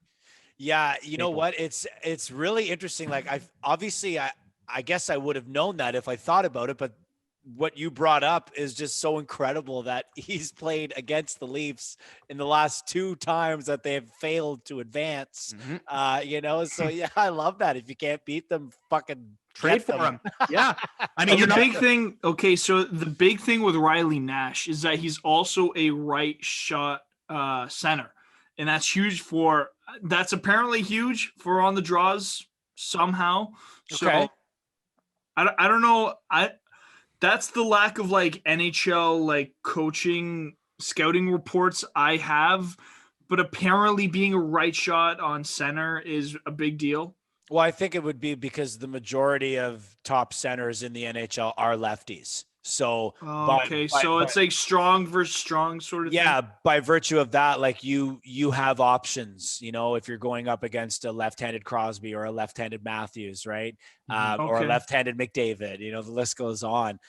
You're going to be able to perhaps get under him or counter his number one move because he's always going up against the lefty. I don't know that for sure, Mark, but I would say that, from that aspect, that would be my best guess for that. Like, because with us, right, where are we shaping up in the center ice position? It's mostly lefties for us too, if I'm not mistaken. It's all lefties except for Spezza, who doesn't even play. He doesn't even play. Yeah, he doesn't play. But he can take draws though. Yeah, that's true. That's true. Well, yeah, there's a reason they always. Yeah, there's a reason they always have him out on the penalty kill to take the draw. Get the fuck right off. Exactly. Except for when he loses the draw and then he's kind of forced to kill the penalty. Get off anyways. Little tough. Yeah, exactly. Go 4-on-2 for a couple seconds. Yeah. Or 5-on-2. Yeah, we'll take the 5-on-3, I guess. Yeah, 5-on-3. 4-on-2 and 5-on-2, bitch. I don't know how the playing. I was thinking 4-on-3 for some reason. I don't know why my mind went there because 4-on-3s don't happen as often as 5-on-4s. But yeah, I mean, and you know what? This kind of leads me into the next question that I had for you, Josh. So assuming Riley Nash comes in and gets into the lineup, and obviously the Leafs are going to be getting Zach Hyman back pretty soon. And just first and foremost, man, I can't wait to see a lineup with both Zach Hyman and Nick Foligno in it. I know. Me. When he went down, I was so devastated, man. I was so devastated. Let me tell you, first off and foremost, by the way, I'm in a very good mood today. I'm in a very good mood today because today I'm champion of the Ottawa Valley Fantasy Hockey Pool. I won a ton of money. There you Stole it all from my final boys. And won my trophy back. We got a sweet, like, actual Stanley Cup replica. Like, you've seen them. Like, they're pretty substantial. Like like an actual, it looks like a Stanley Cup. It's not the full size, but it's pretty big. No, like, but it's heavy, metal. Yeah. It's sick. So that's our trophy. So it's getting shipped to me Monday. I'm gonna get on my buddy fucking ship. Fuck yeah, man. But I traded. You're gonna plaster a Leaf logo on there. No. Relax. It's our fantasy pool trophy. I can't. I gotta respect it. But anyway, point is, I traded Nylander for Hyman straight. I offered the guy Nylander for Hyman. He thought I was crazy. He took the deal, and I was like, "Thank you very much. This is what I wanted," because I needed more players. Like, I'm not going to go off on a fantasy tangent, but I need more positions. Nylander was only an RW, and Hyman is triple eligibility. So I traded for him, and everyone thought I was crazy. And then Hyman got like 9 points in 6 games after the trade, and I was like, "I'm a genius."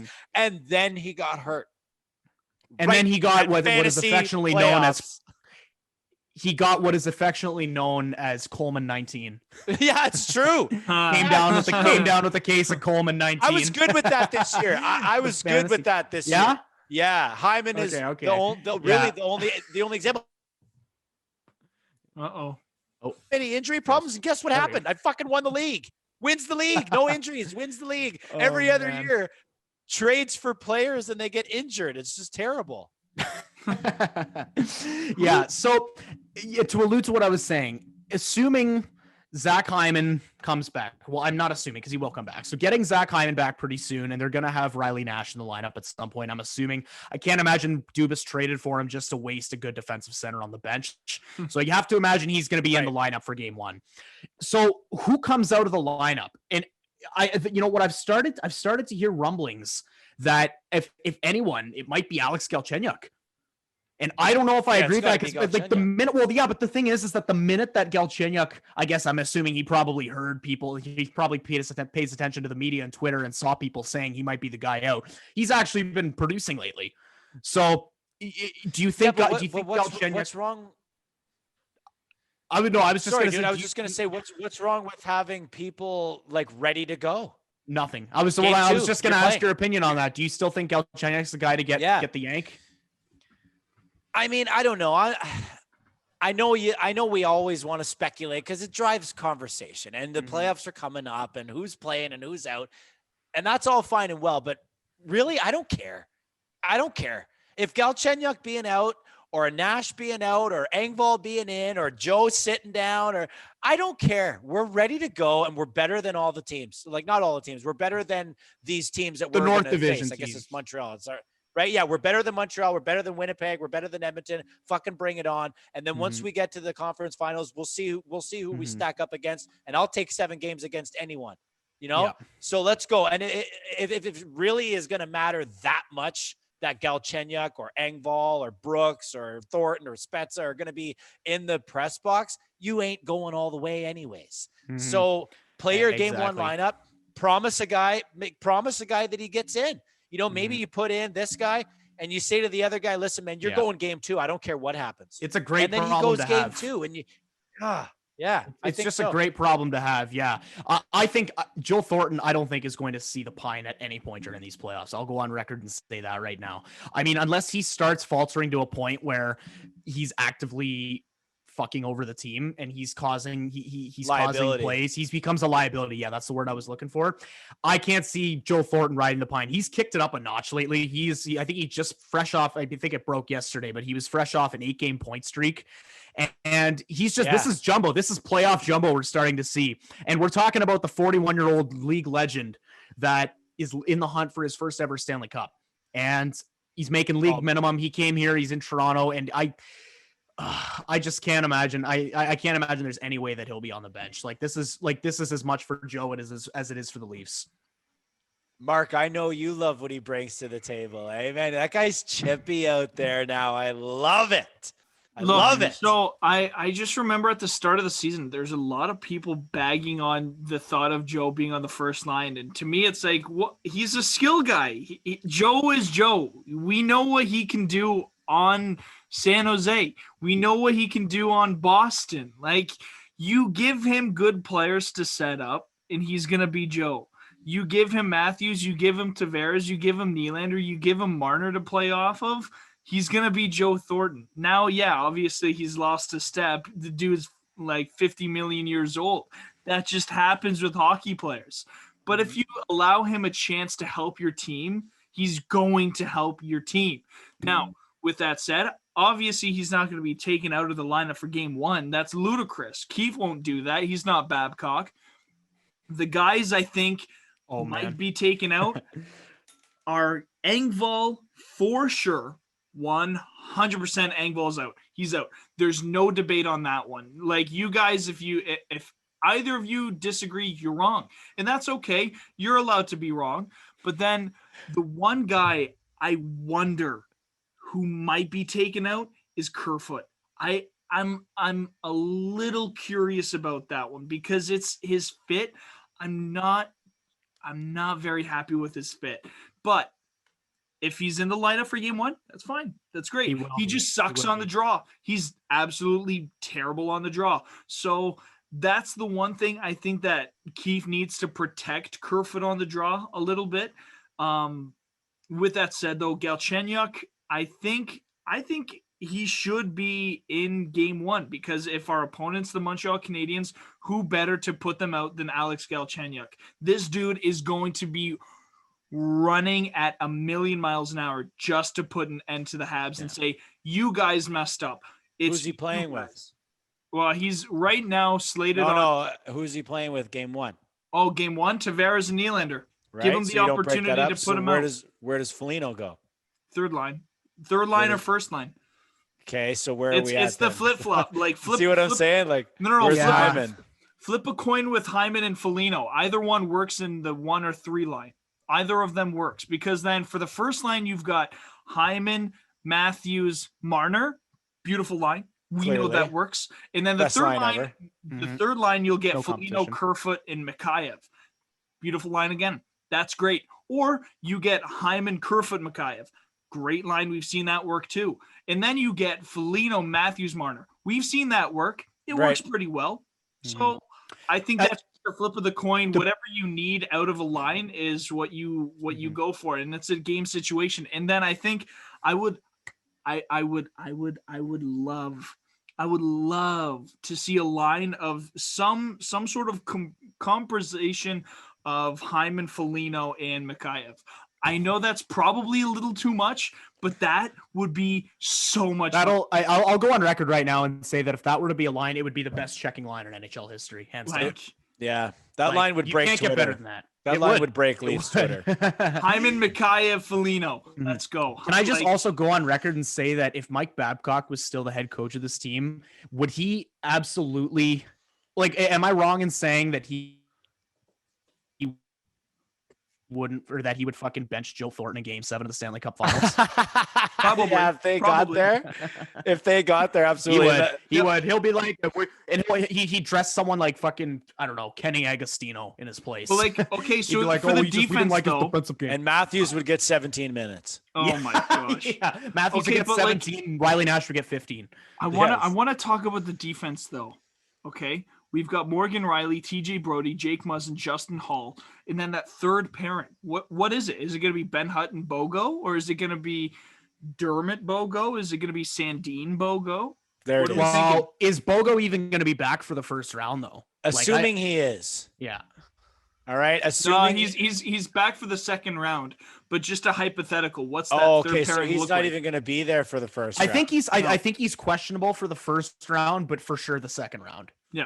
So it's got to be Sandin, man. I mean, the guy has just proven that he's ready. Like he makes plays out there that like other players on the Toronto Maple Leafs aren't willing to try. Like, and I'm not saying that that's necessarily a good thing. Like you might have a play like, I don't think you should be trying that. And then, it goes in the net, with some risk comes reward, and with some risk comes penalty, right? Yeah. And at least for the first couple rounds here, I mean, we're going up against teams that we should be able to beat. I mean, why not let this guy get some playoff games under his belt? Like you guys watched him play, I'm sure. Like he's he's head fake. He's head fake city, and then he goes this way. He thinks he's going to pass it, and then he doesn't pass it. And then a perfect seam opens up, and he hits the seam. Like this dude plays 4K chess. Yeah. I professed my love for Rasmus Sandin the minute that he stood up Blake Wheeler. He didn't even try and hit Blake Wheeler. He stopped and planted his feet to take the hit, and Blake Wheeler, 6'5", fucking good American boy, was the one that fell over. He ate it. And that's why I can't, this is kind of a tough comparison for me to make because I was 20 years in my dad's ball sack when this guy was playing, but I'm seeing a lot of Borje Salming out of Rasmus Sandin. He's got the toughness. He's got the offensive capability. He's got the Swedish nationality. And now he's got the fucking scar on his face. Like everything about this guy screams Borje Salming. Like, I don't know if he'll be that good, but he'll be a similar player, I think. Oh, who is it? Hobson. I'm going to really disagree with you on that one. Who's the Finnish defenseman? The Toronto Maple Leafs drafted him. And then he went to play for New York. He went to play for Tampa. Now he was with Florida. Who is it?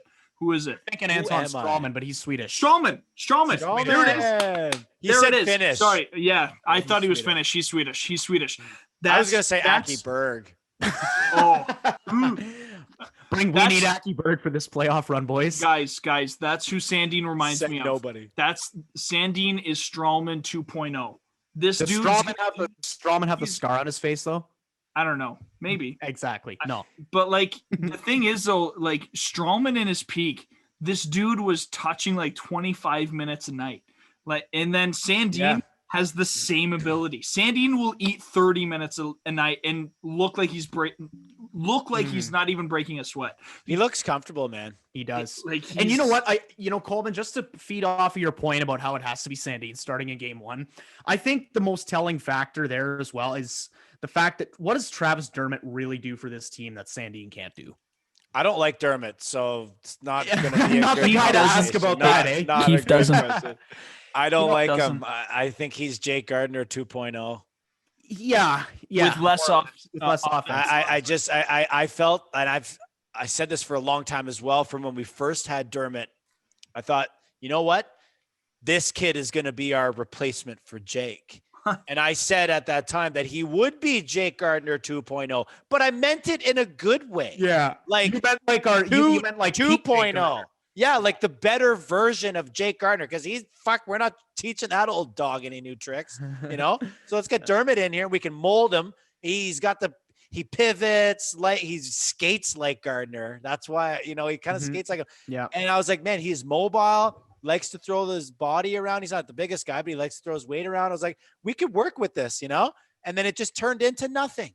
It's turned into nothing. It's turned into more of Gardner, not quite as bad with the worst decisions in the world, but it's pretty close sometimes. Yeah. Like it's pretty close sometimes. And I'm kind of watching and I'm like, what are you doing? Like, Yeah. you had 6 opportunities to make the right play. And then you waited and made the only play that you shouldn't have done. Like, what the fuck? I will never forget the one game in overtime. I don't remember if it was this year or if it was, it actually, you know what? It actually may have been in the bubble against Columbus. I can't remember. It was one of the games where the other team won in overtime. Columbus won in, what was it, game 3 in overtime, I think. Either way, I don't know. I don't remember the exact game, but I do remember a very specific instance where they were on 3. They were in overtime, and Matthews and Marner were on the ice. And I think they had an on-man rush, and Travis Dermott was out there with Matthews and Marner, and Dermott went for the shot, the weak ass fucking floater from the slot with Matthews and Marner both wide open. And it was just shit like that, where it's like, why did you make that decision? You've got 2 of the best players in the fucking world on the ice in a better position to shoot, and you went for a little muffin from the slot. Like, and you know what? It's just, I don't know. I like the guy's personality. I think he's kind of a funny guy, and I don't mind him as a depth piece, but I really doubt that there's going to be a point where Sheldon benches Sandin in favor of Dermott in these playoffs. I hope it's immediately. Yeah. Like, I think it happening. I see a much, much higher chance that Dermott will be the cause of something bad than Sandin. No, but okay, yes. But I was going to say there's just more likelihood that he's going to be the cause of something bad than something good. Oh, yeah, absolutely. We have so many guys out there that are going to do all the good things for us. We just need some guys back there that are going to do good plays. You know, hey, Coleman, I can't wait to revisit this when Travis Dermott scores the Game 7 goal in overtime. And I'm getting a jersey. Get a tattoo. Jesus. Get a tattoo. Yeah, get 23 tattooed on Another your arm. one? Fuck, I already have 2 Dermott tattoos. Why do you think I hate him so much? I thought he was going to be the next big thing. Yeah, you thought he was going to be the next Jake Gardner, so you decided to get his number inked. Got the Calder trophy tattooed right on my ass. All right, so I got one more big question for you here, Coleman, and I know that we've talked about this a million times, and I know this is a burger, man. There's a lot of a question. There's a lot of dead horses we've beaten. I'm pretty sure I already know your take on this, but I want you to elaborate live on the record for us. So Austin Matthews just hit 40 goals in 46 games, I believe, for 49. 49, yeah, not 46. My bad.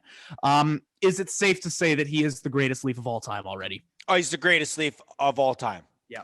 It's not even close. And I don't know why people think I'm such an idiot for saying that he is. He clearly is.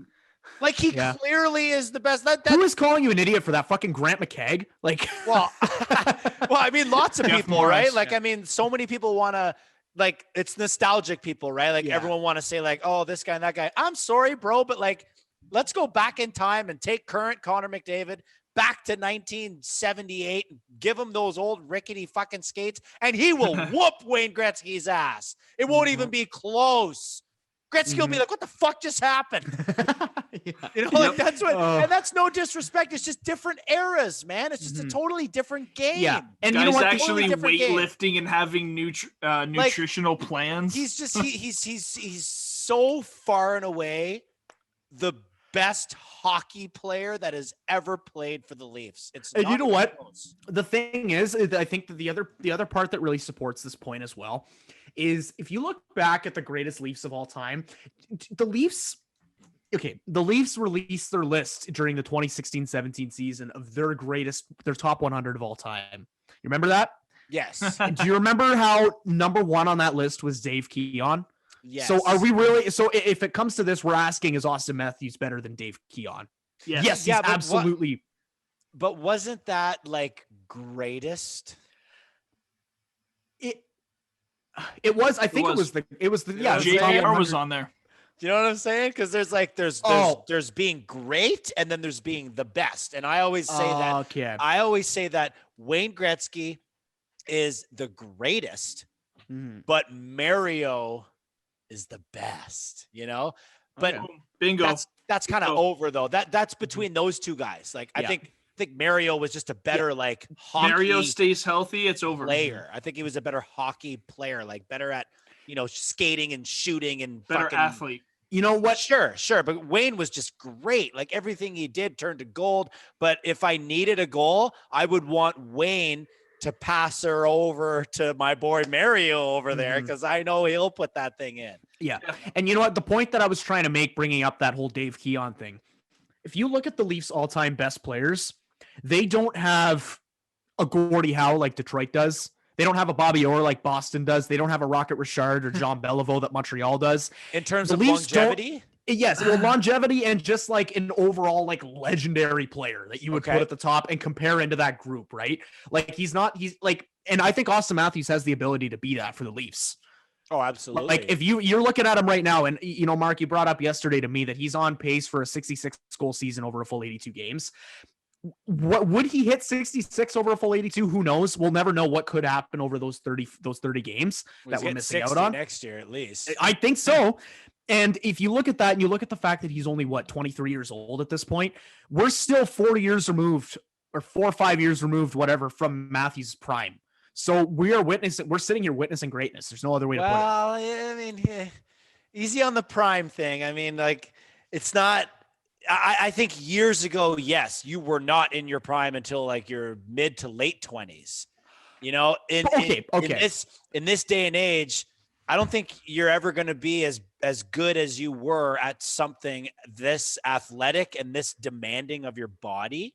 I don't think you're ever going to be quite as good as you were maybe right where he is like now, like that's 23 fair. To 25, 26. Maybe in terms of overall skill, yes, but like I'm talking like Matthews has 4 more years to grow mentally as well, and gain experience. So and then once you incorporate that on top of the skill that he already has, like Matthews at age 26, I think is just going to be a fucking freak show. And if he already is at this point, so like, what are we expecting 4 years from now? Right. Like you're right though. Like little nuances and like all that extra experience for sure before the body does start to decline. Right. Yeah. Well, cause I told Hobson that Matthews literally is labeled as a power forward 2-way sniping centerman, because he's got 55 hits this season. He is 51% on the draw, and then he's got 40 goals in 49 games. He's everything. He's a superstar. He's a superstar to sum it all up. Like, he's everything you want out of a player. He can hit now. He blocks a lot of shots. He's reliable on the draw, and he snipes. He just snipes. I mean, he's so responsible in his own end. He doesn't get enough. He doesn't get enough credit for it. I had a rather lengthy and totally unnecessary exchange with someone on Twitter about it, and I couldn't scroll by. Like I scrolled by and I was like, oh, what? Like, and it was like lazy. Matthews is lazy player. And you know, I was like, why don't you just tell me that you don't watch the games? Yeah. Tell me you don't watch the games without telling me you don't watch them. And we can move this truck right along, you know? And she goes, why don't you go watch? Why don't you watch? Hold on. Was this fan by chance Chili Pepper? Was her name Veronica. Chili Pepper on Twitter? Veronica. I don't think so. Okay. Because there's a Habs fan on Twitter by the name of Veronica, and her this woman was a Leaf fan. A self-proclaimed Leaf fan. Love the Leafs. I love my Leafs. Matthews is just I believe it was something crazy. Like it was egregious. Like she was like, he's an unbelievably lazy player. And I was just imagine what? Like, I'm sorry to cut you off, but could you imagine being a Leafs fan and watching this guy play and being so miserable that the first thing to come to your mind is he's lazy? He's lazy. Yeah. He didn't go into the corner and steal it and drive the puck up the ice and do a give and go and fucking snipe.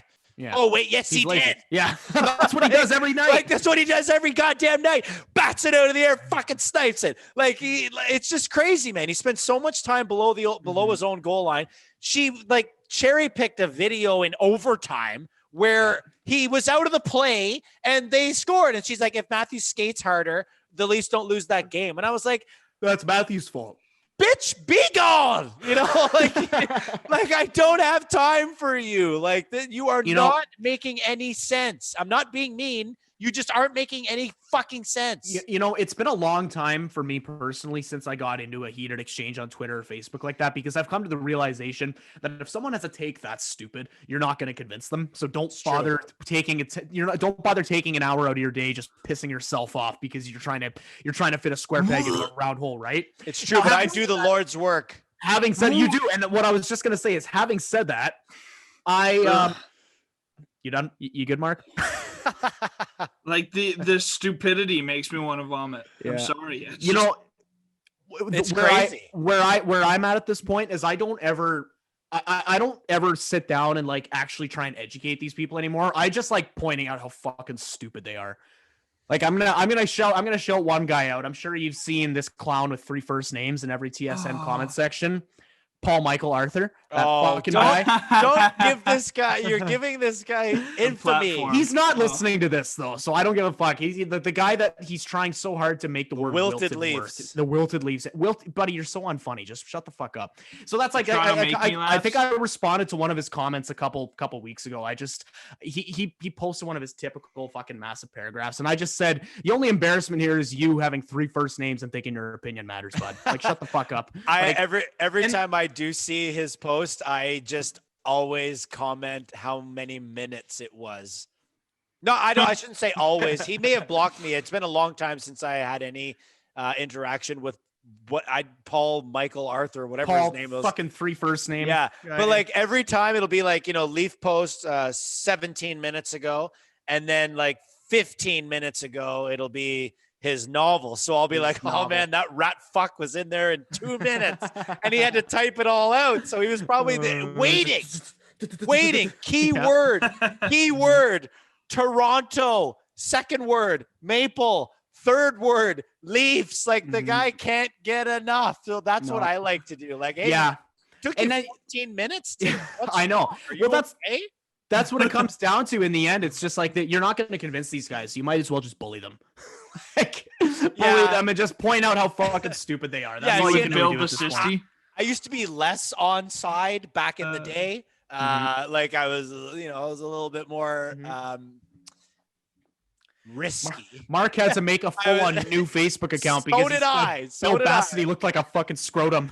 Yeah, so did I. So I've since cleaned that up, and I do enjoy just the thing I love to do the most is just point out how much you love my team. Yeah, that I love my team. You should write a book. You should write a book on schooling trolls. Like step 1, schooling trolls 101 with Josh Coleman. Step 1, just point out how much they love the thing they claim to hate so much. They love it. Step 2, interview Levert. But they love it. Like they love it. Like everyone knows that I love the team because I come in here and I comment about, I think that was great, or I think this guy had a bad game or whatever. That's me talking about my team. But like, what's up with all you idiots that like you guys have to come in here and be like on this like what are you doing? Get the fuck out of here. Like exactly. We're all trying to talk about the game because we're all Leaf fans and you're all like we're all adults. Fucking Leaf fans. It's like what are you doing? It reminds me of like a bully back in like grade school, elementary school or something. And like, maybe some kids are playing Pokemon, right? So then like the bully comes over and he's like, "Oh, I'm playing Pokemon. Look at my Pokemon cards." And it's like, well, if you don't like them, then why don't you fuck off? What are you doing here? Yeah, exactly. What are you doing over here if you don't like them? That's a perfect analogy. It's so like you're weird. wasting your own time. Yeah, it is a little bit creepy at this point, I feel. Honestly. Like, I know it gets to a Could you imagine thinking that much about something you hate? Like that's what I say. I'm like, I don't know what it would be like to be obsessed with something I hate. Yeah. Like, especially if you become a guy like Paul here, and like the only reason I bring his name up is because he clearly wants the attention, so I'm gonna give it to him. You're giving it to him, bud. And you know what? The thing is, like, way to go, Paul. If you sit down and you like, I think there's a fine line between just commenting, chirping a hockey team, and actually taking the time to sit down and write a novel about something that you don't like every night. Like every night. That's where it gets to a point like where it's like, dude, you need help. Like this is getting like dangerous. But see, like but the problem I have with that social media though is like maybe they do need help, and then like okay, then you feel bad. Something bad happens, and then I'm like, oh man, for fuck's sake, Jeff Morris. I was driving this guy into the ground, you know, and then you know something unfortunate happens, and it's like, oh, turns out he did need help, and I may have contributed to that, you know. So that's why I like to just kind of keep my distance and be like, you love the Leafs. Congratulations, welcome aboard. I love them too. I'll send you one of my old jerseys if you want. I have four Kyle Wellwoods. Would you like one of them? Oh, buddy, you think that's vintage? I have a Jeremy Williams jersey. Oh, and you know what? I didn't actually go out of my way to buy it. One of my buddies just, you know, me being an 8-year-old, he knew I was a Leaf fan. He's like, hey, I got a Leafs jersey. You want one? And I was like, well, fuck yeah. If you're giving me a free Leafs jersey, I'll take that. And it was Jeremy Williams. And it was just hilarious because he pulled. I just remember that nasty shootout goal he scored, and the fact that he only played like 11 games for the Leafs. Yeah, it was very short stint. He's filthy when he was in the NHL.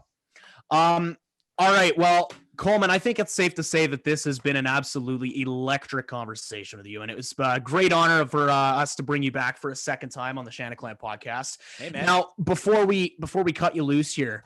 I know you've had some serious success with the Puck Pod lately. You had some pretty sweet guests, Tyler Madarasz and Jake Hahn of Sirius XM. You have Luke Fox from Sportsnet. The floor is yours, man. I know you've got some plans for Pucks in Deep coming up in a little bit, so why don't you just shed some light on that before we let you go? Yeah, you know, thanks a lot for having me, boys. Really, anytime. Like, you guys want to do this, I'll do this anytime with this. You know, it's, I think we probably went on maybe a little bit longer than we perhaps thought, but hey. It's okay, man. You're a special guest.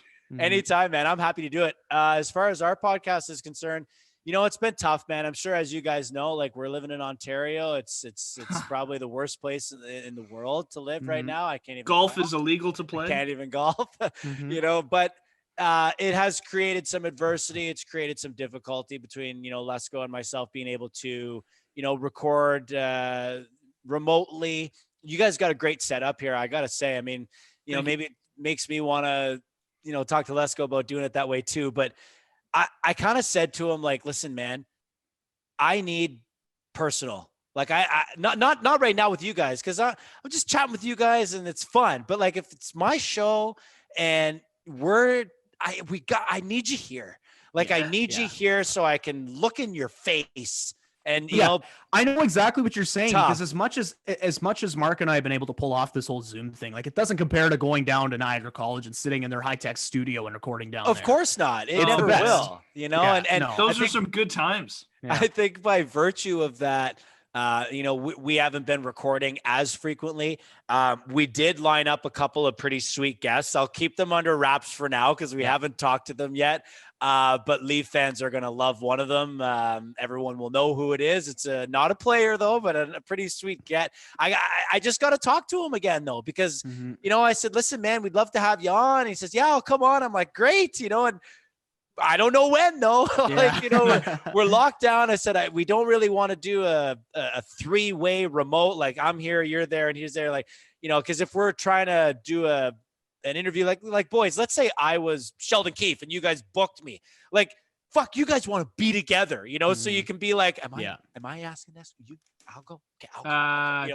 Right? Like, and that's that. You need that. Yeah, you like, need that connection. Yeah, you need that connection. You're saying, okay, listen, man. Sometimes I'm sitting with Lesko and I'll be like, ask him about, you know, like, I'm giving him directions. Yeah, do this. Mark and I have done the body language thing through the fucking pane of plexiglass at the school. Yeah. So, but you can't do that over Zoom. Yeah, so I think it did take a little bit of a hit as far as that is concerned. But yeah, man, like you talked about some of our recent guests back before the lockout hit.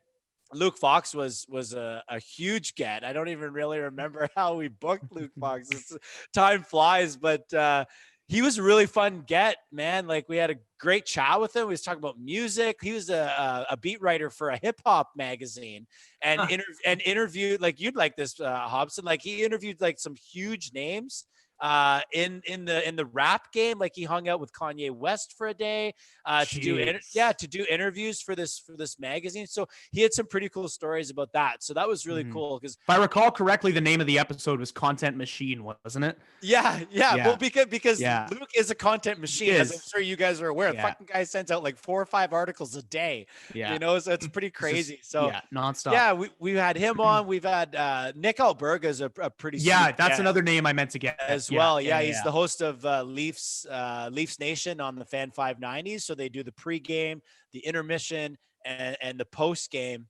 So that was really cool. He does a lot of fantasy talk with Sportsnet as well. And like fantasy is really gaining steam, man. Like people love to play fantasy and I love to talk about fantasy. So it's really fun that I get to have like a fantasy dedicated segment with Nick when I bring him on. And he's right in his element because that's what he does. So when you bring guests on and they're in their element, I feel like it really adds to the overall value of the show. And I hope I'm able to provide that for you guys. Like, I know obviously I do a lot of talking here, but I'm a guest on the show, right? Dude, the talkers are the best guests to have. There's absolutely nothing worse than trying to like force content out of people. Yeah. It's the worst. It's so awkward. Absolutely awkward. But just lastly too, I'll just take the opportunity. Lesko and I did just create a Facebook page for the Pucks and D podcast. We've been going I guess it'll be going on 3 years now. We never had an actual page or anything. It's kind of weird how we did that. Like we basically just got together and had 2 microphones and said, let's just talk into these and see what happens. Record it and post. We'll record ourselves talking into these and just kind of see what happens. And, I'm not going to say that we've gained, we got thousands and thousands of subscribers. Like we don't have those numbers, but I feel like we've got a nice solid group of like people that love the fucking show. Like I don't even know them. Like I don't know them. So that's Michael Zanette. Yeah, number one right there. You got to get him listening to this one. Yeah. He'll enjoy this one. Yeah, I will. He's such a beauty. He's a Puck Pod super fan. He is a super fan, man. He bought us. He bought our merch when it first came out. Like I want to go on record right now and say that it's not in front of me, but I have your absolute bucket of a coffee mug. Every morning I weasel myself out of bed at like 10 o'clock and it's like huge. I sit there and it takes me like a half hour to polish off a cup of coffee. Dude, I don't even have one. I have the original that my mom got me. So my mom got me and Adam. She got us Pucks and Deep podcast mugs. Yeah. From the guy that actually does our merch. Like we have a little relationship with Gallant Media.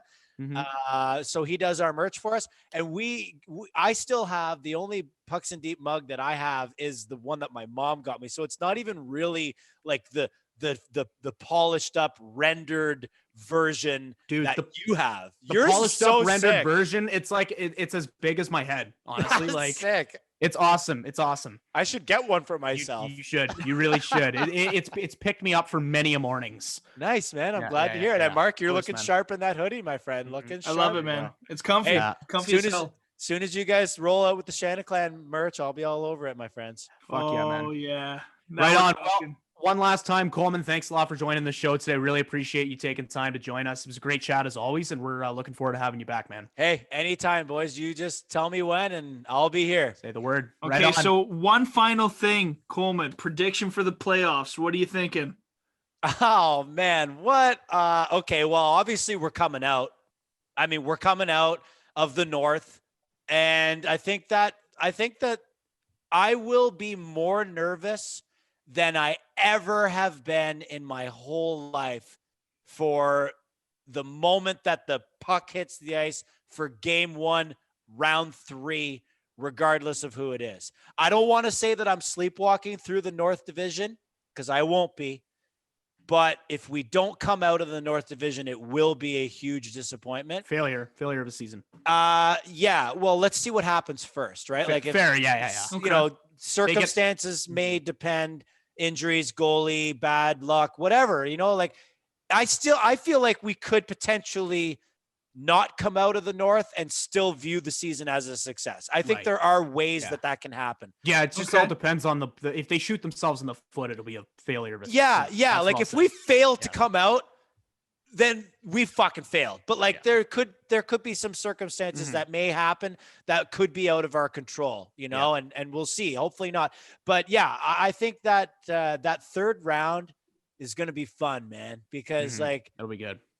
Geez, like we're talking 2004, boys. Like how old were you guys? Like 4? 6? I would have been actually, well, if we're talking the 2004 playoffs, I would have been 4. Like 4. 4 like years old. I watched the game. I cried, you know, like I was like, I don't even know how old I was, like fucking 16. I wasn't even cheering for the Leafs yet. That's egregious, man. Like that is such a long time. I don't even know what it was like back then. Like I didn't even know what a vagina looked like back then. You know, at 16. Come on. Well, you know what I mean. I'm just saying, like I don't even know. My life was. I'm not even the same person. I don't even know what it's like to experience a Leaf run. Like as an adult, as a grown ass man, I'm gonna have this pint and watch the Leafs. Fucking you know, like I can't wait. Yeah, I can't it'll wait. be a good time. My only opportunity that I've had to do that as an adult was with Team Canada. Right? I never even knew what it was like to cheer for hockey and be rewarded. Don't know what it's like. I still don't know what it's like. Yeah, I mean, I did watch the gold medal games, same as you, but I was 10 years old. I couldn't. Yeah, it doesn't count. No, that's what you're saying. It doesn't count, right? Yeah. But like with Canada, we're expected to win. Okay. So how happy can you really be? Like it's exciting, but we're supposed to win, and the tournament lasts 5 minutes. Like we're talking about NHL, something that we've invested our emotions in, our money, like our lives. We're invested in this, and they haven't done jack shit for me since 2004, man. Like, so I deserve this. We all deserve it, man. We all deserve it. Man, I opened up a can of worms here. Holy. Yeah, sorry. I didn't think you were going to predict. It's all good. I can't predict a cup. Listen, I can't predict a cup. No, okay. But I'm in the same boat. What I can tell you right now is I'm serious. I would not be surprised if we did, though. I wouldn't. It's fair to say because surprised. We do have a path. We have a favorable path, and I think it will fit the bill for me saying that Sheldon would win immediately. Like he will come in, we will get a backbone, and we will win. So he came in. It's a story. It was weird. Yeah, he came in and it was weird. I don't really count it. And then here we go. And even this one's weird. It's a half season, but at least it's from the beginning, though. Yeah. From the beginning. Start. Yeah, from the beginning up. Not like, okay, the weird season and then you're taking over here and then we get fucking COVID here. Like it was super weird. So this one was from the start. We all know it's 56 games. We all know it's a weird divisional thing. Yeah. So let drop the puck, ready, set, go. And like ready, set, let's go, because the team is great. They deserve to be viewed as contenders. I don't think I'm going to bet their line right now because they're huge favorites, but like, you know, I wouldn't be surprised. Let's put it that way. I wouldn't be surprised. If you guys, good stuff, if you guys do like a playoff series, you got to like a playoff preview, you got to title the episode Ready, Set, Let's Go. Oh, I like it. See what I did there? Right. Not just a pretty face. Okay, buddy. Coleman, buddies. Thanks for joining the show, man. Fucking great time as always. And can't wait to have you back after a cup win. After a cup win. Oh, so I have to wait until after they win? No, I'm just saying when they do win, we're guaranteed bringing you back. Okay. Guaranteed. First guess, just like man. You with the Babcock firing. Exactly. This is my promise to you. All right. On the day. All right. Hey, boys. Take it easy, buddy. Cheers, fellas. Thanks for chumming. See Anytime. Go Leafs, go. See you later. Yeah. Okay. All right. All right. Well, that was Josh Coleman. I mean, if you've listened this far, you know how much of a beauty that guy is. He just oozes energy. And I honestly, like, if I could pick one person in the world, one fan that I'd want to spend, this is no offense to you, Mark. If I could pick one fan that I wanted to be side by side with during a Leafs Cup win, it would probably be Josh Coleman. He's Mr. Positive. He is Mr. Positive. He has been for as long as I can remember. And if you take that positive energy and put a fucking Stanley Cup win beside it, it's just a whole different beast. I can't wait to see what the Leafs do this year down the stretch, and I'm excited to follow along with the Puck Pod and get Coleman's thoughts on every game from here on out, because he is just a mecca of excitement and energy when it comes to hockey, especially the Leafs. He's a beauty. I love him. He is. Yeah. So all right. Yeah. Pucks in the podcast. You see Mark's hoodie there. If you've listened this far, as always, we love and appreciate you. Let us know and we'll give you a shout out. We kind of ditched the whole shout out thing over the past couple episodes, but we'll bring it back for this one. Why not? Yeah. It was a great time with Josh Coleman, and yeah, we're looking forward. The crunch time's coming, man. Crunch time's coming. Big things coming up. Big things coming up. Big things coming. Said every local band ever. Big things coming. Yeah, we're just practicing in the garage. Exactly. Yeah. We just started a new EP that we're never gonna finish ever. Oh. All right. Right on. Yeah, thank you. Thanks for tuning in. Thanks for coming in. Yeah. Take it easy. Go Leafs. Go. See you later. Leafs, NHL, rumors, prospects, banter, and everything in between. This is the Shanaclan Podcast with Hobbs and Lugsy.